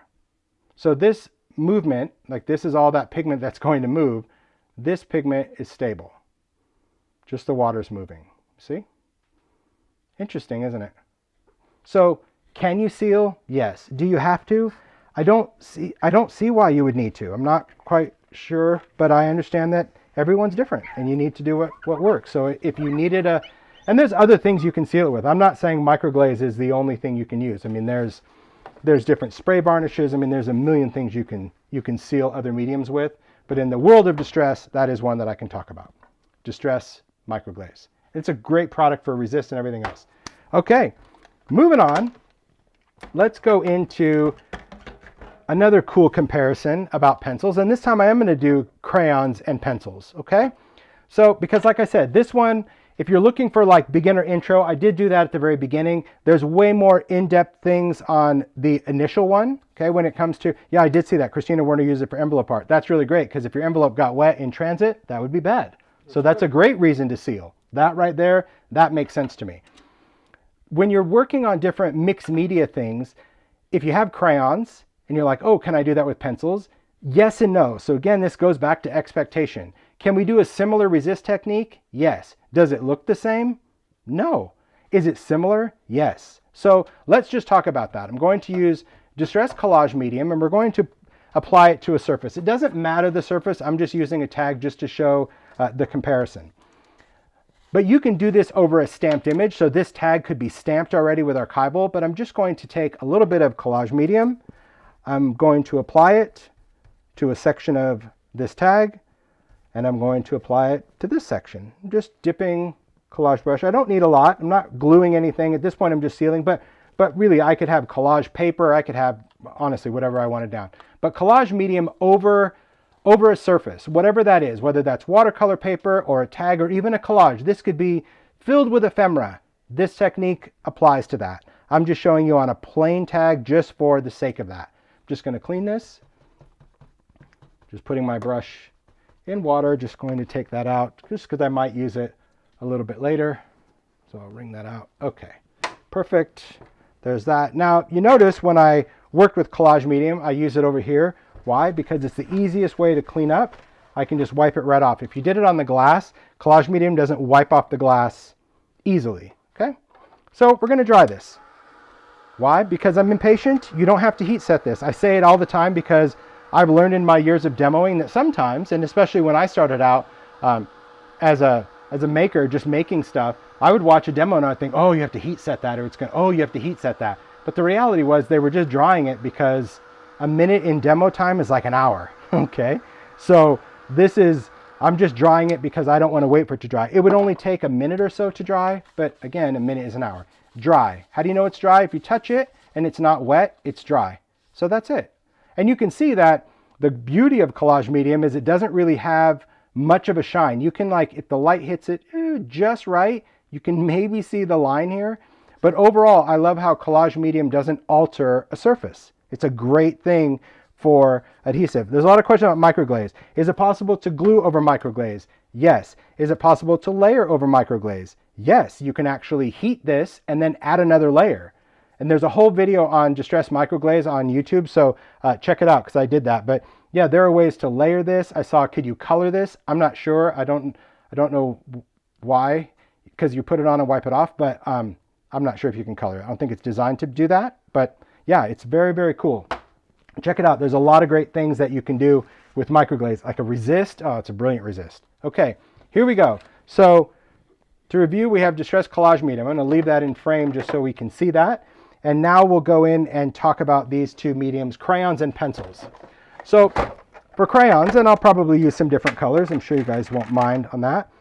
Crayons will, because it is that like, see, lipsticky kind of smeary stuff, because this is a rather fresh one, Lumberjack, no surprise, a newer color. We'll do a little rusty hinge. See, that one's a little drier, but works just the same. So, you know, there's really no way to revive it. People say, you know, what advice do you have for supplies? Use them. That's my advice. If you use them, then they'll last longer, believe it or not. Sounds weird, because if you don't use them, then you end up having to throw them away. So that didn't last long at all. So we'll add a little bit of green, kind of a mucky blend, but that's okay. We'll add some other stuff. So this is just crayon. So crayons are designed to smudge. So I can take my finger and kind of smudge it, but it's pretty challenging to smudge this. Could you use a wet brush? Yes, but crayons, if they get really wet, they lose their pigment fairly quickly. So my suggestion for blending a crayon is to take a baby wipe or a paper towel, spray this, and just see how that pigment just came up. I mean, it's super reactive with water. That's why a water brush or even a paintbrush, I think, moves it a little too much. But see, now I can just kind of blend. I'm cleaning that blending tool, because if I go in with a red finger into a color, everything will be red, and you just move it around. The collage medium is what is allowing this color to move like this on the paper. If this was not collage medium underneath, then this would not move. Now, the wetter my finger is, so let's really get a spot wet. I'll just show you. If my finger is really wet and I touch the color, look at how your fingerprint actually drags through it. So you'll kind of get the feel for it when you do it, like how much is too much water, how much is not enough, and you can totally work out that pigment. I'll show you here a little closer to camera if I can. It's usually better on a firm substrate. But see that pigment from the crayon? You can really just keep working it, and it will dissolve with water and move. I don't mind that shade of muck. There we go. Oh, that's pretty good over there. Okay, let's do some color in the top. Let's do a little picked, and we'll even do a little bit of wilted. I ended up doing a rainbow after all. I was going to go into browns, but hey, when you have color, you play. Little wilted. So I can kind of move that around, but once I'm happy with this, and I'm somewhat happy, I'm just going to push some of that yellow. I love with a crayon that you can actually push colors into themselves and out of their way. You can add a color over the top. So unlike pencils, you can add a crayon over the top just to get more, even while it's somewhat wet, and just kind of move that around. All right, good enough blend. Just want to show the difference between pencils and crayons, especially from a viscosity aspect. Okay, so we'll take the box, the dip box, just so I can show you dry or wet. So I think for, let's do a purple. We'll try to do something similar. There's a little wilted about it. That's dry. And then I'll dip the picked raspberry, just so you can see how they go on collage medium different. Because again, we've changed this surface, this foundation. So because we have collage medium, you can see that pigment just goes on there way smoother than when it was wet on dry paper. Do you guys see the difference? Like, because there's collage medium, like pigment just wanted to roll right off of that pencil, versus when we were trying to do it at the beginning in that opening demo, you didn't get a lot that came off. So it's really up to you how you want to apply the color. I'll do a little bit of both. Okay, there's a little candied apple here.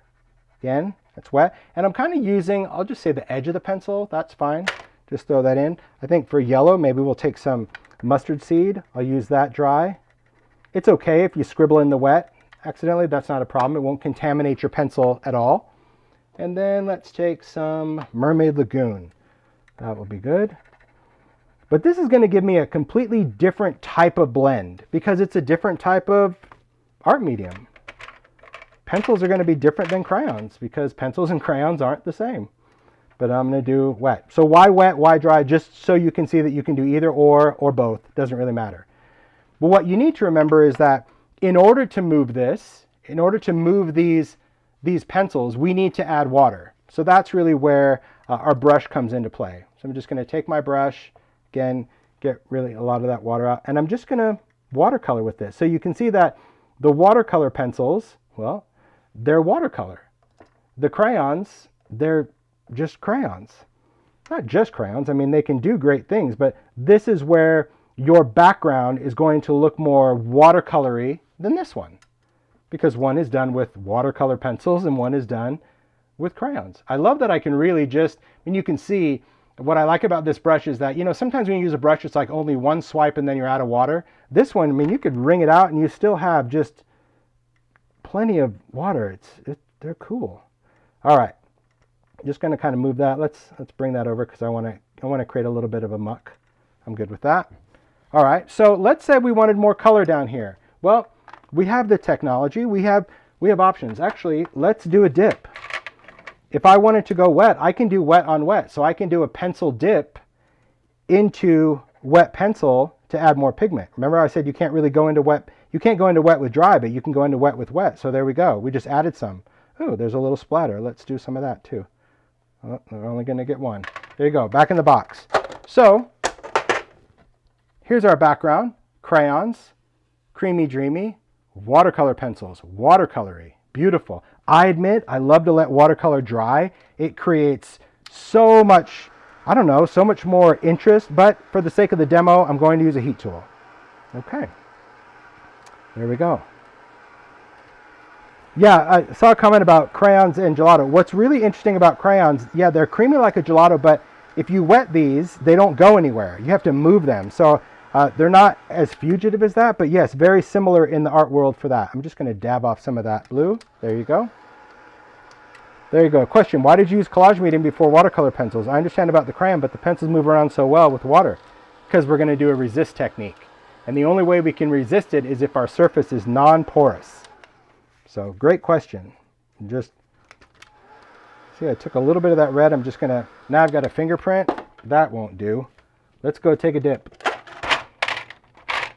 See, you can even hear the tin off camera. Like, that's why my dip ones they're just good in the box, because you just grab what you want and throw them back in, and who cares? You get what you get. All right, I needed a little bit more red back in. So see how you can put it back in? Easy, easy, easy. But we want to dry this. I'm going to make this actually drip down just because. There we go. Just a little tear. All right. So in a perfect world, like when I did this one, I just set it aside to dry. Really, it takes about maybe 5 or 10 minutes, and I think that's fine. But in this case, it's not. But I do need this to be dry, and this will be dry enough. Okay, I'm going to just pick that up with a paper towel because it's probably going to get resisted anyway. Okay, here's what we have. See, look, I mean, that's a really great, dreamy, fluid, pigmenty background, but different than watercoloring with ink, right? If you're used to taking re-inkers or distress, this is a different kind of watercolor. In fact, Stacy has a very cool monoprint technique with pencils on a stencil, like actually printing, and it's totally different than when you do a monoprint with ink, because the pencils are pigment, so they sit on top of each other, completely different than an ink. All right, but now we're going to talk about the resist, which is why we did the collage medium in the first place. If you were not, could you just do watercolor? Yes. But you could see, because of the collage medium, I didn't end up with any pencil lines, even on the ones that I scribbled, because the collage medium kept it from going into the paper. That's the other reason. So if you're doing mixed media, a layer of this allows you to just be way more playful with your pencils and not worry so much about removing the pencil lines. You can see that whether they were dipped or dry, the scribbly lines are gone because they couldn't go into the paper like they did here. That's what this live is all about, just really understanding expectations of how a product works and workarounds, ways that you can get it to be how you expect it to be, okay? So we're gonna take a stencil. I do like that lattice stencil. I'll use it, why not? That's fun. But I think maybe I'll just do a smaller one, because stencils come in large and small. I do love that about Stampers Anonymous as well. The difference is scale. So this one you saw was the bigger scale. This is a smaller scale. Smaller thing, I'm going to get more design. So we're going to do that. So here's what I'm going to do. I'm just going to take a paper towel with some water, just spraying it on there.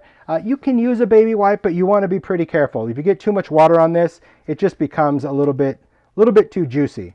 And all we're going to do is just hold down the stencil. So I kind of hold it really on the surface. It's not something that you'd want to tape, because tape is still going to create that little space. I mean, get it as smashed down as you can over the paper.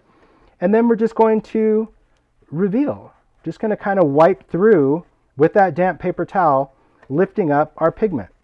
And we can kind of work around with this paper towel. You definitely want to go into clean spots. You can see that's what I'm doing. You don't have to scrub the whole thing. You can have a reveal somewhere, and in other areas you can leave the color. But now when we take this off, that's what we're left with, a cool resist. This could be hearts, this could be anything you want. Just know that the open space is what is lifted. But what's interesting is these two mediums lift differently. The pigments in the crayons and pencils are different from each other. So it's not just about, oh, you know, one is creamy and one is firm like the crayon and the pencil. It's completely different pigments used. So these pigments in the pencils are way more intense. They have a tendency to be a bit more saturated, but we can still lift, and that's what I want to show you. That we can still lift that color.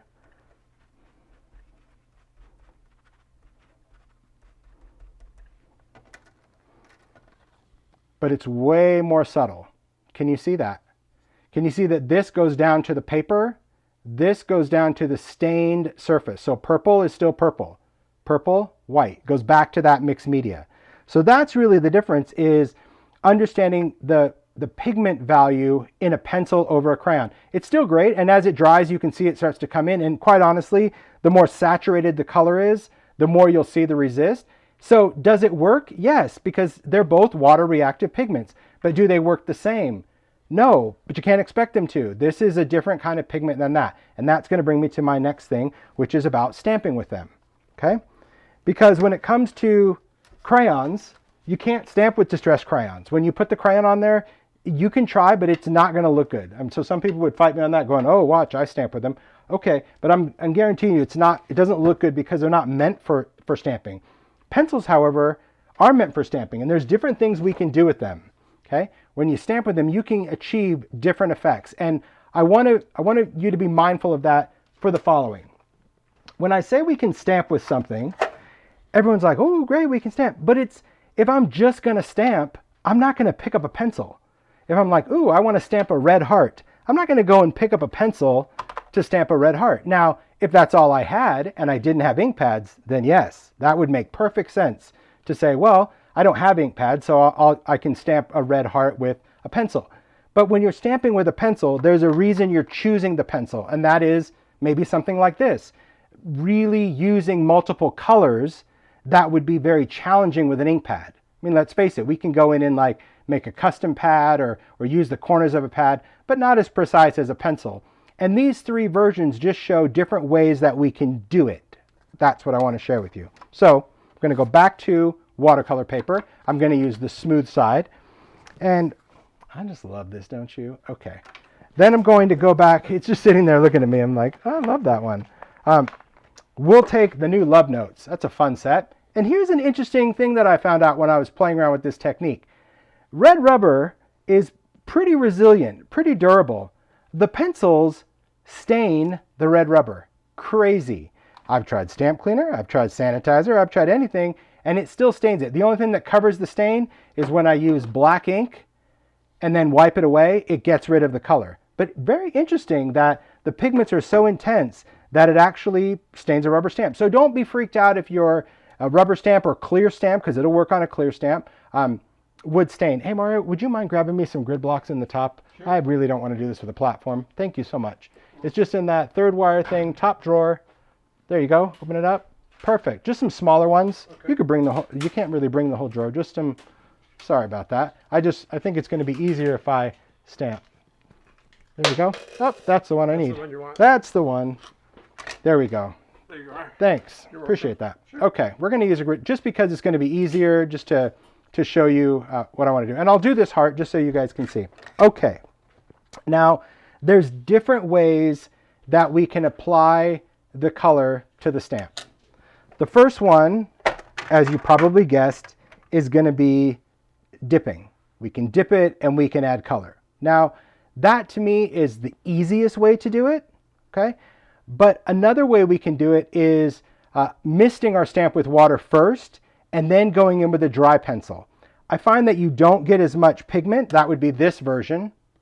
Okay, this was spraying the stamp with water and then going over this with a dry pencil. Pretty cool. It kept it very linear, but it didn't really blend the way I wanted it to. So that's why I went with the drip technique, because I wanted more of this look. But just know that you can go in with your dry pencils, or you can do wet, either one, okay?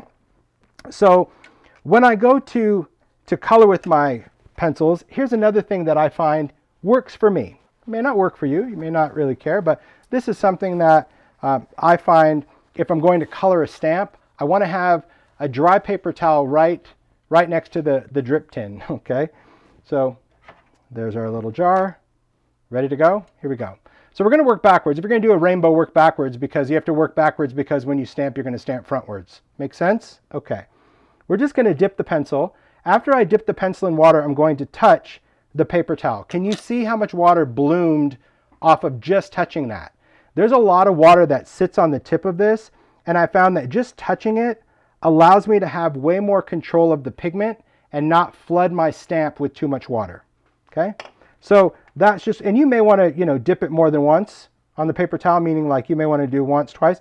It also, you can see that the color, the pigment, is reactive. It's like ready to go, if that makes sense. If you don't see a dot of pigment, well, then maybe get it primed on the paper towel versus your stamp. But see how I'm just coloring on there? Okay. Let's do a little orange, a little dip, a little touch, and I can see that there's pigment there. Sometimes if it's a little too wet, I'll go back, like to me that's super wet. So I'm just going to drag that down. All right. You can see our colors are starting to kind of move and blend. You can even pull a little bit into that surface. You can use the side of the pencil, see how much more pigment is being laid down from the side. And if you don't like the way something is looking, you can go back and add a little bit more color. So I can still add some more red back in there if I felt it got overpowered. You just want to be careful with water. I see that this is getting really soupy, but hey, that's all right. We'll fix it. Because when we're stamping, we're just going to get what we get. So here we go. Here's a pencil that hasn't been dipped, this yellow one. So you can see it's a little bit cleaner, easier to follow. A little peeled paint, dip, touch, kind of hold for that water to come off. I'm going to add a little bit of green here. There we go. A little blue.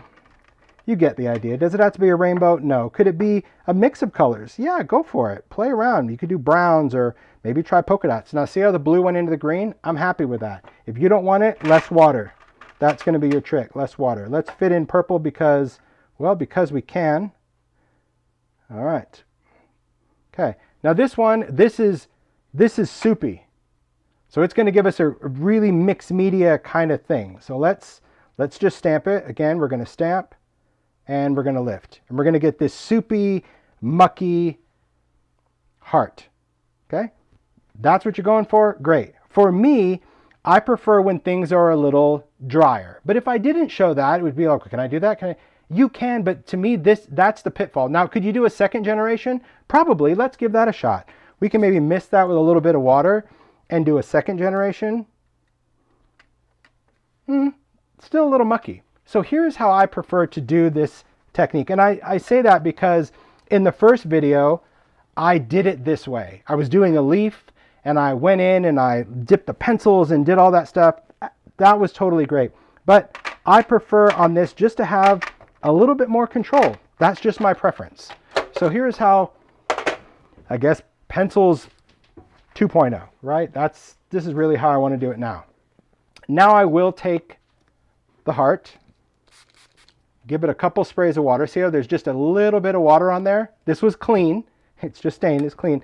And now I'm going to take my pencils, my dry pencils, because I feel like when the dry pencil touches this wet stamp, I am able to get that pigment to go. Do you see that? And I can put it right back in there because I'm not dipping the pencil in water. I'm just using the water on the stamp with a dry pencil. And to me, I just find that's easier to control. It may not work for you. And you may have to go back and forth a couple times. See, like on that orange, I was just going back and forth with Spice Marmalade just to kind of get that pigment going because you're starting off with a dry pencil. But that's the idea. It's water reactive. So when the water touches it, it comes right off the rubber. Easy. But I don't have to worry so much about a flood. Let's get a peeled paint like I did with a wet pencil. But does that mean the wet pencil way is wrong? No, it doesn't. Maybe you don't care about making stripes in a stamp. Great.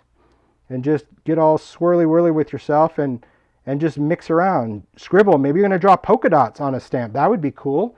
Maybe you want to do that. I'm going to even throw in a little bit of salvage patina just because I've got that space. Let's do that. Look at that. See how you see how much more controlled this is? I wanted to show you the visuals so you understood the difference, because sometimes some demos are a lot of blah, blah, blah. Like, show me the money. Like, I want to see what you mean when you say it would be a hot mess. Well, this you can see is way more controlled than the other one. But my pigment is on there, but you can see over here how it started to dry. You see that? That means it's dry, so it's not going to transfer. It won't transfer onto your paper. It has to be wet to stamp. So you do need to spray water, but only like one spritz using a mister type bottle, not close, just kind of get that pigment to go. Hot breath won't do it. I've tried that. So, and I don't want to spray it over my pencil, so I'm just doing it like off camera. But you can see a little bit of water was enough. There's still a little bit there that's dry, but I'm going to go for it because I don't care that it's a little distressed. And I'm just going to stamp it. Now I have a great watercolor rainbow heart. Very different than this one. And obviously the more color you put down, so for example on this stamp, I don't have to clean it. I can go right back to what I did before. I can just give it another mist of water, right over my pencils like I said I'm not going to. That's just how it is in the demo world. And I can just do it again. Now this time, I'll have you watch the difference. This time I'm going to go over each area a lot. Okay? A lot meaning just take that pencil and instead of doing that quick line like I did, see how I'm just kind of more coloring into that water? Because that's going to put down a lot more pigment from the pencil. And this just might be all finicky. I don't think this is going to be my everyday stamping thing, but I like the idea that if I wanted to create like even blended hearts for Valentine's Day, maybe you want to do like a little bit of dark red and then color in pink and then do a highlight of purple. Absolutely. I just want to show you that, hey, if you can do stripes, my gosh, you can do blends right on the stamp just the same. But you need to make sure that the stamp is wet. So see how it's dry over here? Well, that's not going to do me any good. So just offset, I'm just spraying it more onto the side just to get a little bit of water on there. Let's blend some green. We'll do a little Twisted Citron as a line, and then we'll do peeled paint. They're just fun. The whole idea of why I wanted to do a demo for pencils again, even though we already had one, is because I've learned to be a little bit more adventurous with them. I mean, I watched that first one and I said to Mario, I'm like, you could hear it in my voice. I'm scared to death when I'm doing this video because it was a new medium to me as well. Like anything else, you know, just because it's design doesn't mean I've got it all figured out. I don't, you know, I was like, I don't have a clue. And I think the more that I've just gotten over myself and been like, who cares if it's a hot mess? Like, who cares if I do that? That's still cool for something. But it did give me a whole different perspective on what I can do with them. So Hey, Tim, here, yes? who cares? Who cares? Who cares? So here, just stamp it. This time I did about 2 spritzes of water. You can see there's more. This is going to be more water, more color. I'm going to stamp, kind of give it a little wiggle. Look at that. I like to do a little tap. I love to get a watercolor ring, that little ripple. So cool. So fun to do. I think it's great. I'll even try. Chances are I won't have a second generation because it's not an ink, it's a pigment, but I'm still going to try.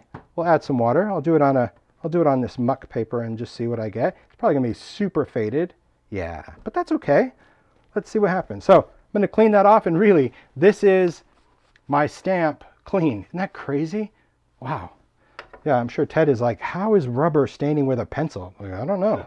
I don't know. So this is where I would want it to dry, because I think when it dries, like look at how this one on the top has air dried. You see how those little nuances of watercolor, like that's so wonderful. I love that. But this we can dry, or like I talked about on the background, you could take a paper towel and you could blot that off if you want to. If you really don't like that, I would say embrace imperfection. I mean, I say this every time when I was teaching watercolor classes or inky backgrounds. If you don't want it to look like watercolor, don't use watercolor. There you go. If you don't want it to look wet, don't use water.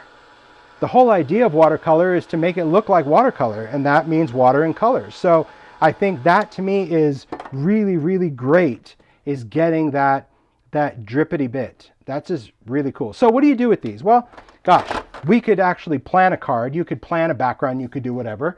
But I'm going to show you how we can create some really simple paper embellishments. Really, really great. Just something that you can throw onto a card. Really easy. It's old school. We're going old school for these. Okay. Now, Simon Says Stamp does dies. They do dies for a lot of things, but lately they've actually done dies for a lot of my stamps. You know, back in the day, I used to do coordinating dies with Sizzix, but years ago, they're like, we don't want to do them for stamps. It's too complicated. And I don't blame them, to be honest. But last year, Simon Says, like, we'll do some dies for your stamps. They don't do them for all, but they do some. I think it started with Christmas. This is my little filing system. So they did a die set. Again, Simon Says Stamp. They do it for the stamp set. This is how I organize mine. I take this image right from the index on timholtz.com, size it to 6 inches. It already scales it to it's like it was meant to be, right, Mario? And there are the dies. So I've got coordinating dies. They add a nice halo. So we're going to die cut that little heart. So let me just take this out. I believe it is this one. Yes, it is. Okay. Gosh, who organized those magnets so perfect? Mario did such a good job, because they come where you have to like snip and grind and do all that stuff that I'm like, I'm not doing that. My jam. And Mario's like, I'll do it. Thanks, that. Mario. Okay, so let's just die cut these. I'm going to use my Sizzix sidekick because someone asked about those. Everybody needs a sidekick. Oh, the Sizzix ones? Sizzix sure. Binders, yes. Yeah, Sizzix binders are the Sizzix binders are life. I mean, I know people like to have dies, and I admit they take more space than a clear bin. I will give you that.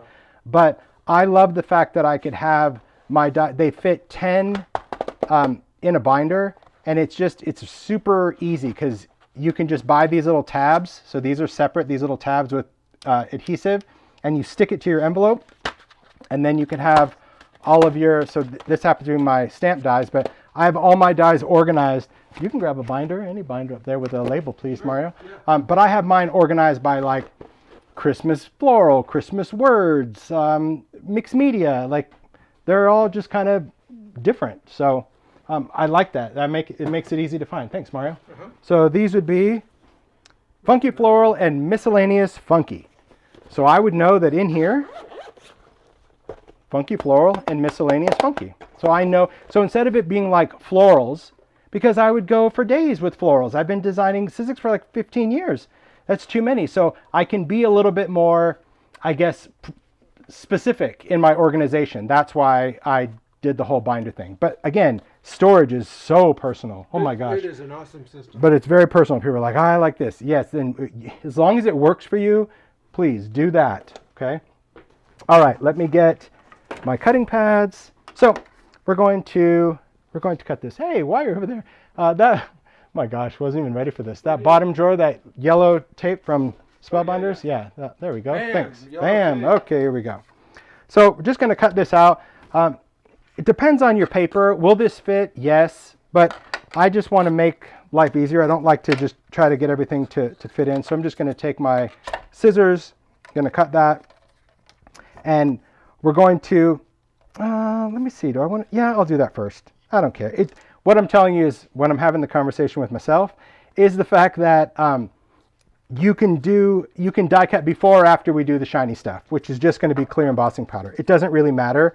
I'll be honest, I'm probably going to leave this one and I'm going to stamp it. It might be easier to match. I don't know. So I'm just going to place that over the top, a little piece of some type of stickity tape, just so you have it.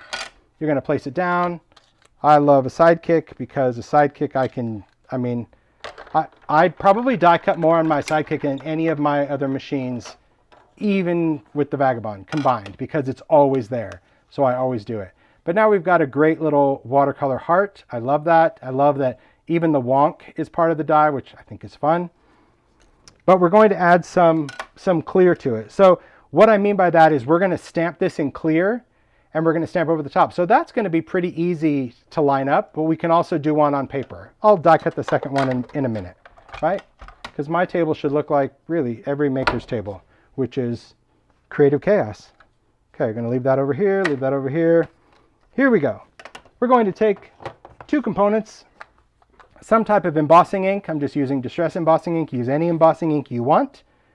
And clear embossing powder. I prefer just clear because I think that the finer clear, so not ultra fine, but just standard clear embossing powder, I think that this grind coats better in one coat. Could you use thicker ones, ultra thick, or like the diamond rocks? Yes, you could create thicker things, but for an image, just standard clear is going to be fine. And we have paper. So all we need to do, because we're going to do both of these, is we'll take our clear ink. You guys see that? Am I still in frame? There we go, we are. Okay.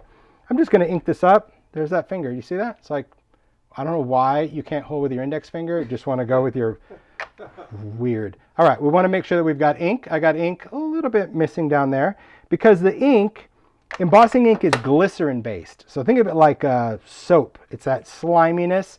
That's what's going to hold that powder longer.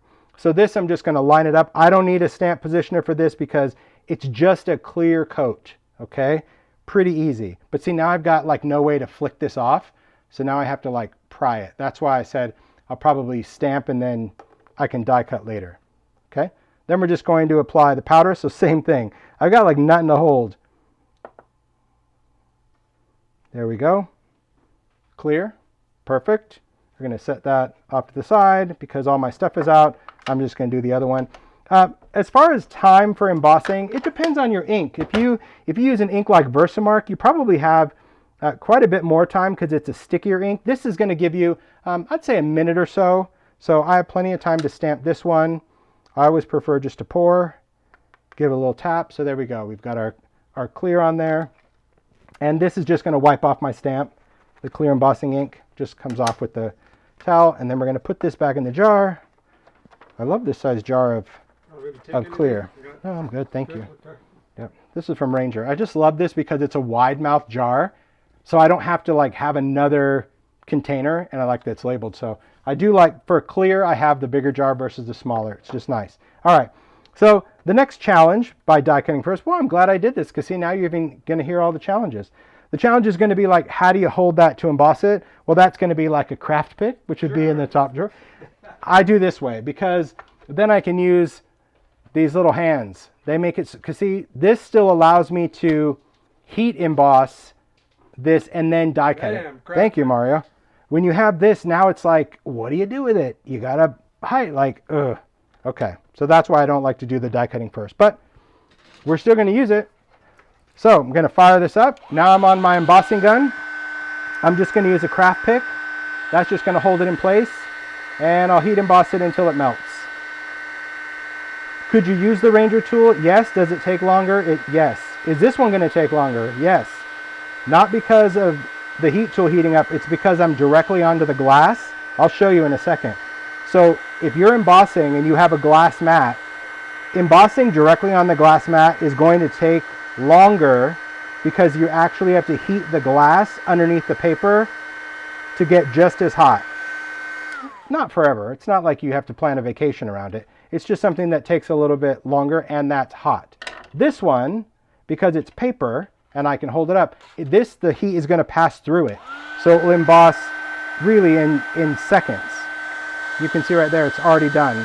Already done, already done, done. See the difference? Way faster. Because by holding your paper, the heat goes through it and it just melts in contact. If you're ever trying to emboss, this is embossing in general. On any kind of table, you got to get the whole table hot before the powder starts to melt. There you are. Okay, so we'll die cut this one just so you can see that the embossing is not hurt in the die cutting process. But this is what I love. We get that great little shine right over the image. Because you might be like, well, couldn't you do glossy accents? Yes. Resist rate? Yes. All those things. But embossing allows you to really essentially go right around that image. And any little bits of like highlights, see there's no ink there. It's just fun. Okay, let's go back with our sidekick. Just flip that over. It's fun. Fun demo. I hope you guys are just learning some some things about pencils, and honestly, more than anything, you just learn not to take things so seriously. It's an art medium that's very fun, that's very different, that could be used with or without inks or paints, by themselves, on stamps, as backgrounds, but we're still going to do something else because I'm not done. All right, die cut that. Snap, crackle, pop. Look at that. So good. So fun. So now you have a bunch of these. Again, I'm very compartmental. So I would do a lot of these backgrounds, then I would do a lot of the stamping and embossing, then I would do cutting, and then you just have them in a bucket. So, a little foam square and stamp one of the sentiments, that'd be fun. I love the sentiments on the set. A list of reasons why I love you, you are you. But this is not just a Valentine set. I want to say that. Like, I know I've always wanted to do a Valentine set, but my stamps with Stampers Anonymous never come out early enough in the year just because I don't design them that early. But it was really nice that Stampers Anonymous let me do just one set. But Love Notes is really about that. This is not just all the romance. Love and let love, that's just a great message of life. Friendship is another word for love. You can send these to friends. Love isn't something you find. Love is something that finds you. That's a great affirmation for yourself. Something tells you I'm going to love you forever. That's just who you would send to your significant other. Look at that XOXO upside down. That's just a fun one. Hugs and kisses. By doing what you love, you inspire the hearts of others. That you send to a creative friend. So there's really, with all my heart, there's just some great heartfelt sentiments, hence Love Notes. So I don't know if you were really able to catch the sentiments online, but I love that they're all sketchy and scribbly. There's a lot of great hearts out on the market, but I've always wanted just some messy ones that I can just use all year long. So wanted to tell you that, and that was really nice. Thanks, Ted. It was a great opportunity. When I tell you how fast this came out, I think from the time I sent him art until the time it went to market, it was less than 3 weeks before stamps were at stores. That's amazing because they do them in Ohio. So to the whole team at Stampers Anonymous, it was one of those like, hey, can we do that? Oh, yeah, when do you want to do it? I'm like, oh, in 3 weeks. But he did it. Okay. So there we go. We've got some die cut hearts with a little clear. That's good. That's good. Okay. Let's do it. Let's do one more technique because this one's pretty fun. Now, this one is one that I played around with a lot yesterday. And it was funny because Mario was coming in and he's like, how's it going? I'm like, good. And then he would come back in. He's like, how's it going? I'm like, oh, not good at all. And he goes, are you trying something else? I'm like, no, I'm just trying to get the thing that I tried that worked to do it again. How many times have you guys done that as makers? Like you do something and you're like, wow, that's so cool. And you try to replicate it. And it's like, how did I do that? But then you just keep going. You have fun. So I'm going to just show you something that I was playing around with that I found to be super fun. Okay. But before I do, I just want to talk briefly because I am not the professional at this. Paula Cheney reigns supreme when it comes to tinting and coloring photos with distressed products. She's got a great tutorial on her blog. P, if you're watching, throw up a link to your blog to that post. I watched that post. She did a great post on pencils and paper dolls. But in ideology, we have a lot of great photo things. We have paper dolls, solos and groups. We have paper doll portraits, these big ones. We have photo booth. We have Photomatic, which are bigger photo booth. One of my favorites. We have snapshots. All of these are printed on a gloss coated stock. Okay, and because it's gloss coated, you can go direct to that surface with pencils. And Paula does a great tutorial and even like showing what worked for her, what didn't. And I found it to be very cool. I'm going to take a Photomatic just because I like it. I like that guy. He's going to be great for coloring. I can't do it justice, but it's going to be fun. I'll even take her. I'm going to do her lips because look at her. I love these envelopes. These envelopes, by the way, for those that remember that live. Remember the live of the envelopes, Mario? That like Amazon was like shipping people the wrong size. Anyway, our friends at Simon Says Stamp actually had this size envelope made because we couldn't find this one anywhere. This is what fits in baskets and drawers. That's how I keep all my ideology. So for those asking and you're looking at that old video, I wouldn't trust that Amazon link because many people were shipped the wrong thing. But Simon Says Stamp has them. I'm not sure the size, but Simon Says Stamp is here, so I'm sure they'll be able to tell you. Okay. Paula just put her link. Ah, thanks, Paula. Okay. So when it comes to coloring and tinting with the paper dolls, you can do just some great things. So if we want to just give him a green shirt, for example, we can take the dry pencil and you can color directly onto the surface with a dry pencil. I mean, look at how great that is. It goes on just so well.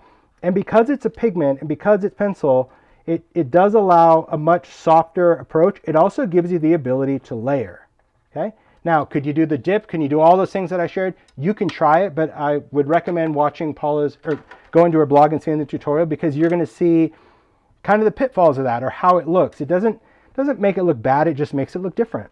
So yeah, there's so many great tutorials on makers. I have to say, I was inspired by Paula last night when I saw Stacy's monoprint with that stencil and library thing. I'm like, that's a cool stamp, and then I realized it was mine. That's embarrassing, but it's true.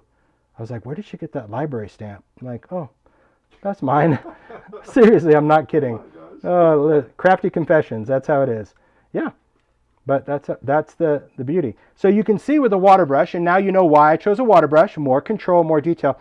I'm able to now move that color kind of in, let's just say, the fashion of his shirt. You know, if I want to kind of follow the look of that, I can move some color. See, I can just pull that pencil down to kind of clean that up. You could go in and like tap this with your finger to soften it out, but it does lift some of the pigment. But a fingertip, I think, is much easier or softer to blend than, say, a Q-tip. So here you can move that around and you can kind of model that. But it's super easy to add color. You can also remove color. So if you don't like the color there, you can just take that wet brush and you can dissolve that and you can move it. Ah, thanks, P. It's not perfect. It's far from perfection, but I love it. I've told Paula, really, we've Zoomed about this many times. I'm like, someday you will do a YouTube video. You don't even have to speak. She's like, I don't mind speaking. I'm like, I just want to watch you do it in real time. Because she does. She's done a lot of tutorials through the years of coloring with crayons or inks or pencils. But I want to, like, it's always a step out of a photo. I want to see it because I know there are little nuances that you would pick up, right? Don't you guys agree as makers, like watching someone do it, and even like how you pick up color, it just might be different than if somebody says, pick up color from the pencil. It'd be like, okay, pick it up how? With a forklift? With a, like, what do you mean? So seeing that, I think, would be really great. And no pressure, Paula, but someday I'm sure she'll do it. Really, I have faith in that because I love it. I think it's fascinating. So even on this dark black area of the photo, I'm able to go with, you have to pick a bright color, but I did go with a little bit of Salty Ocean just to make the tie blue. Now I'm going to squeeze this to kind of get that blue out of the tip. So that's another way that you can rinse your brush, is flood it. But that was direct from the pencil. But see, you're able to get a little bit of blue there. I like that. Fun. Just a fun way that you can do ideology stuff. Okay, but that wasn't what I spent my time on, shockingly enough, because I know my limits. But it's nonetheless, it's a blast, and there's great tutorials to see. Here is what I was playing around with. All right, I had this idea about drawing through a stencil, and I know that that's not just rocket science where you're like, well, thank you, Captain Obvious. Everyone draws through a stencil. That's what stencils are for. There's lettering stencils, number stencils. But it sparked another idea, and that's what I always love about techniques, is that one idea could inspire another idea. And it started out with just drawing through the stencil, right? I took a heart stencil, I took the pencil, I drew around it, and I'm like, oh, I know how pigmented these are, so when I do a wet brush, the line remains. And I'm like, that's really cool. But this is the part that when I saw it in my stencil, I'm like, huh, I wonder if this would work. And it works, but it works in a very haphazard, unconventional way. So you have to be good with that. Okay, again, if you want a crisp, clean stencil design, this is probably not the technique. But the result is very cool because you get this look and you get this look. This is the leftover. So this whole idea, and you can see that I tried it again. And like one time I liked it, and one time I'm like, what in the world? No idea. But when it works, it's amazing. So this is just stenciled pencil. Okay, I'll show you what I mean by that. So let's do dots. I'll try the heart again, but I'll try this one. I saw Stacy use this stencil for a monoprint, and I'm like, oh, circles might be easier to draw than hearts, okay? Especially for live. But we'll play around. You'll get the idea. I'll do a bigger sheet of paper, just so it happens. We'll also take a grip. It's a lot of fun because what we're going to actually use is the part of the stencil that you would most likely clean off. That's what I found really fascinating. Okay, we'll still play with rainbow. I'll kind of go in that rainbow order. Now for this one, I do want to make sure that my stencil doesn't move and groove on this one, so I'll just put a piece of tape just so I don't have to worry too much about my stencil shifting, because I'm going to do different colors. So I've got a piece of grip so my paper stays. It'll also help grip the stencil, but I also like a little bit of tape there just in case. Okay, so for this technique, if you're going to do, well, I'll show you real quick on the heart, because this is what I learned. Let's say we're going to do a heart. Let me just show you with this pencil, because I'm going to end up sharpening it. So here I took I'll say a dull tipped or right out of the package pencil, and I'm going to draw through this heart. Okay. That's okay. It's not bad. But now I'm going to sharpen the pencil.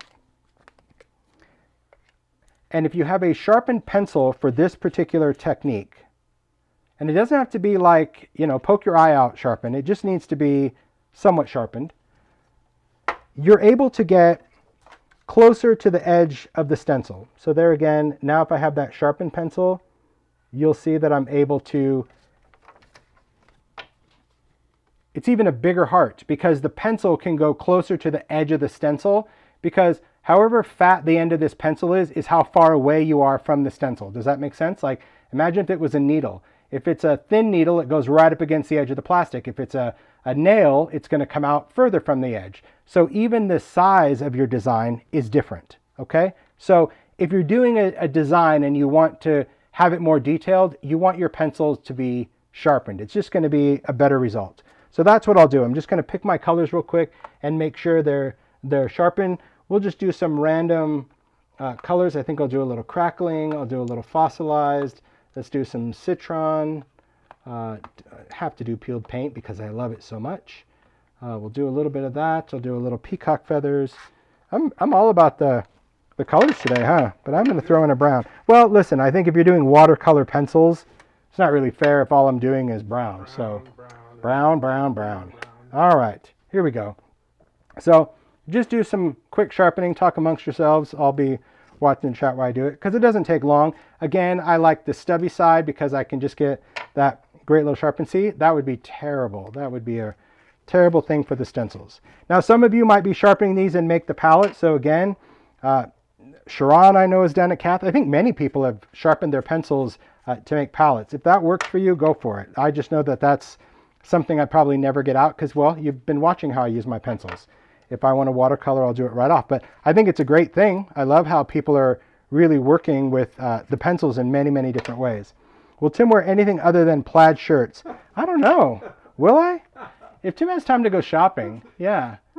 I'm not really good in Hawaiian prints, so plaid has been my jam. If I do solid, my pale skin looks like a floating head. So I think a busy pattern detracts your eyes from what you actually have to see on my face. Yeah, that's why. Of course, I do need to wear a button shirt when I do live. So do I normally walk around with a tartan plaid shirt? I do not. Normally, you will find me in a Disney t-shirt, Mickey Mouse, yes. Or in winter, a cool thermal from Buckle. But because of lives, I need to clip a microphone, and a microphone has to be clipped to a button shirt. It is, yeah. So really, I have like this very small part of the wardrobe that's like live clothes, which are pretty much tartan plaid shirts. Because other than that, I can't be bothered. Paula will know, because Paula's like, oh, t-shirt, or in this case, it's that, yeah. See, Paula even said, plaid equals on-camera shirt. She would be right. I need a place to put the microphone. All right, so here, this is a little jaggedy stencil, so I'm going to take this. Let's go with color. While you were sharpening your pencils. Yeah. So here I'm going around and I'm drawing in these areas. You don't necessarily need to follow a rainbow pattern. I'm not going to intentionally, just because I think it would be more fun this way. But I'm going around the stencil, and I'm not super concerned as far as how detailed this is, this one happens to be like a buzzsaw. I love how jaggedy this is. This is probably going to work pretty good. Don't worry about what's happening, but you want to go around your design a couple times. You'll see why in a minute. Okay, I've not tried this stencil, so that's why I thought it would be fun to do in live. If you know anything about me, I like to take risks. I do. That whole what if thing, that doesn't just come out of my mouth. I live by the what if. Right? I do. Because Mario's like, did you not think about that? I'm like, no. And that's usually, you know, once I screw something up, he's like, how did you think that was going to work? I'm like, it really seemed good in my head. He goes, but like, why didn't you just ask before you did it? I'm like, no. You just do it. I want to know. And quite honestly, even if I asked, I would still go do it. Yeah, that's who I am. Look, if you know who you are, just own it and celebrate the heck out of it. That's what makes life worth living. Just celebrate the heck out of who you are. All right, I'll do a little brown up here too. Okay, so I've just scribbled around there. So let's lift this off, and just so you can kind of see what we ended up with. Okay, so we have this. See all those little dusty things, especially because it's that little buzzsaw. These aren't smooth circles. But I'm just going to take this, and I'm going to just tap it in the trash because I want to get rid of those pigment dust the best I can. Again, kind of flick that off, because if you rub that, it's probably pencil that's just going to smear around. Your stencil, you want your stencil to have something around the edge like that. It's going to be interesting because the hearts are very smooth. So I'm curious to see how this is going to work, but nonetheless, I'm going to be happy with it. All right, because you get what you get and you don't throw a fit. All right, I'm going to place this stencil down over another piece of watercolor cardstock, and I'm going to take my brush and I'm going to just kind of clear this off a little bit. And I'm going to take a brush. Now, it really depends on what you're going for, okay? I want to just use a little bit of water, and I'm going to go from the outer edge of that stencil into the middle, and I'm going to move on. I probably shouldn't have cleaned this because I see another pink one. If you have another color, like see this pink one down here, jump to it, okay? If you have reds, something that you don't mind mixing, go ahead. But essentially what I'm doing is I'm just kind of pouncing over that with a wet brush, not soaking, but also not dry, because we want this to react that pigment that's on there, and we also want it to be a little floaty. It's going to be okay if we get some bleeding. We probably will get a little bit of bleeding. I think that's going to be okay, meaning our color might seep underneath the stencil. That could be cool. But that's what I really loved about this brush as well. See how much water it holds? It was perfect for this technique because I can scrape off like almost all the water, or squeegee off, I guess, whatever you want to say. But there was still plenty on there that when I bounced at it was reacting the pigment. And that's the important part of this technique, is that you want that pigment to dissolve. So you want to work from the outside in, but you also want to give that pigment a chance to kind of come alive. So here I got another blue one over here. And I'll be honest, I like that little bit of seepage that's going to happen. It's just going to be, I've never done anything this big. The hearts were like 5 in a row and you were done. But this is still going to be fun. Oh, a little peeled paint over here. Now, I will say the big difference that I've noticed right now between these two designs is I'll just say the jaggedy edges of these circles held a lot of pigment, a lot of like nuggets. I can see it. I'll hold it closer to the camera so you can see. And I'll do the heart one too so you can like see the difference on camera.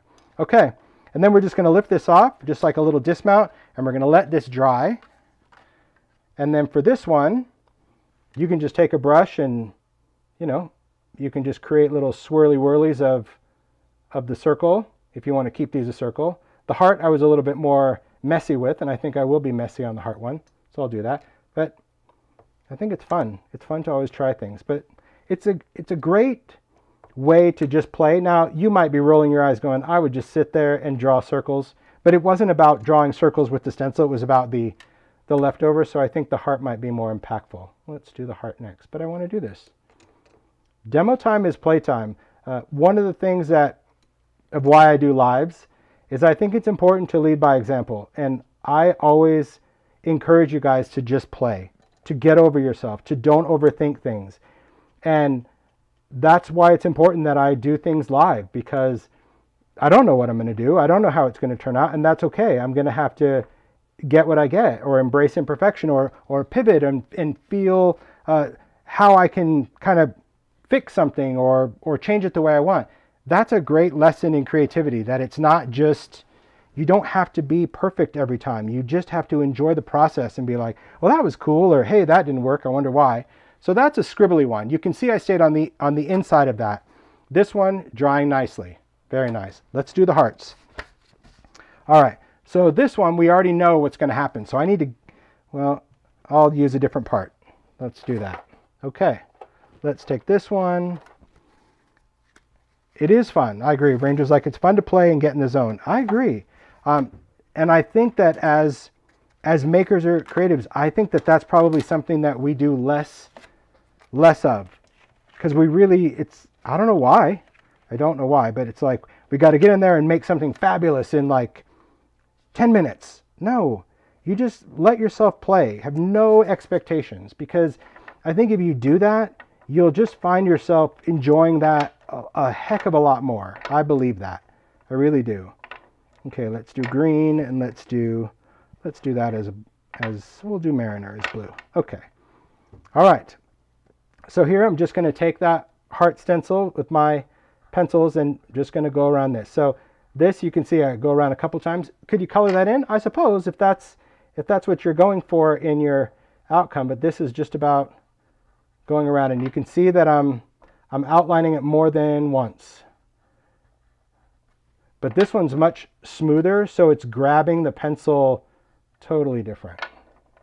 So I guess lesson learned, a jaggedy stencil for this is probably not ideal, but that's okay.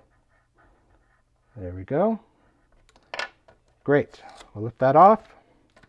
This, got to get rid of the dust. Flickety flick. Now, you could watercolor these now, but I want to get on to the next one, so I'll just do the water later. All right, I'm going to place these right under.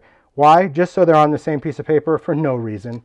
I wouldn't use this on the same card. I'd probably cut a strip and use that in something, but you get the idea. All right. So for this, we're going to take this, and again, I want to kind of hold down the best I can. Just use a little bit of water just to kind of pull that pigment in. Once I see it mopping up, you can even try cleaning your brush. I mean, I haven't tried that, but this brush, like I said, it's like, it holds water like crazy. But I like that, but at the same time, you know, it can get a little crazy. I'm trying to not keep my hands totally in the way. Ooh, I love that campfire. I love that too. It's a little fossilized. But see, this is allowing me to kind of dab the color over the top as well. You'll see, and it's going to create a really interesting outline. Campfire, I can see already, it's going to create like this fire outline, probably as it should, because that's the color. But these are going to be messy. They should be messy. If you don't want to be messy, I'll show you another one. Use a different water brush, okay? So we're going to let those dry. And while those are drying, I'm going to take this and I'm just going to like scribbly blob over a color once. Go back, clean the water, scribbly blob over that, stop. Because if I keep working it, the heart will dissolve and I want to see the outline. But I also want like a scribbly blob where it's watercolor. So that's why I'm using a brush versus the water brush, because I want to lay down more water quickly. And a brush like this is a bit moppy. There we go. And then there we go. Okay. So we can let this air dry. We could probably go through and do another one. Can you see the pigment that's still in that stencil? Yeah, you could do it again if you wanted to. But let's dry this just to see. This is what I just love this. I love it because I couldn't watercolor hearts like that. I suppose somebody that could paint would just be rolling their eyes going, you see this idiot? He's watercoloring circles and hearts. But to me, I think that's a cool use for a stencil. I think that is a great background. So even if you just drew through your stencil and then used a wet brush over the top and let it bleed, very cool. But I think using the leftovers and just putting water through it, you get a really cool effect. This one, that's the most controlled. This one I did use my water brush. So that's why you can see like I was able to kind of be a little bit slower, more gentle. This one, hot mess, this was when I didn't care. I was just hosing it down with water, but I still like it. I think they all have something to give. And the reason I kept them both, again, on the same paper is just to show you like drawing and using what's left. But could this be a background? Yeah. Could you place the stencil down again and draw another line? Yeah, you could have laid down the stencil, drew, skip a line, drew, and then shift the stencil and then create a repeat. That would have been fun too. It's just a different way. I mean, I like this. I love this. I would not be able to go in with a brush and draw these circles in watercolor without it all pooling together. I know I couldn't. So I love the fact that if I do this on a stencil, I can create a cool polka dotty background that looks like I went in and painted, but I didn't. So to me, it's stenciled pencil. It looks really cool. I like this effect, but that's obvious. That's just drawing. But this really makes it look like you paint. So when you look at your stencils, think about that. You know, obviously this one's a little bit rough, but it would look like you painted those numbers on when you do that second step. I think it's very cool, very different. And that's what I wanted to share with you. I wanted to share there's a lot of different ways that we can play with our pencils. We can use stencils with them. We can do mixed media with collage medium. We could do die cutting and stamping. And I think that when you utilize elements, my gosh, it's so much fun. You can tint photos. You stamp in watercolor. That's fun. We could stamp in watercolor on a bazillion other backgrounds. That's fun. We can double stamp. That's fun. There's just some really great things that when it comes to working with Distress pencils is understand that watercolor pencils, in my opinion, have a unique use, a unique look. It's not one thing for everybody, and it might be your jam and it might not. But again, just check your expectations. You know, what are you expecting out of these? If you're expecting the color to not leave lines, well, you know how to do it. If it's still leaving lines, it's just that you're choosing not to apply it the way that it needs to be applied to not have lines. Some people go, oh, well, they have lines. Well, they're supposed to. They're pencils. But if you don't want a line, there are ways that you can apply these and not necessarily get lines, which is hopefully what I shared with you during this live. It's a fun playtime. I think the more time we give ourselves to play, and even starting with the basics, you know, like even doing that, that's a great reminder of like, hey, how could you achieve this look by taking a little bit of color? This is a great reminder of like, wow, it blends totally different. Wow, how is this not having any lines? Oh, I get it. That was where, you know, that was colored around on the pencil. And leaving yourself little notes, great little cheat sheet. So good fun.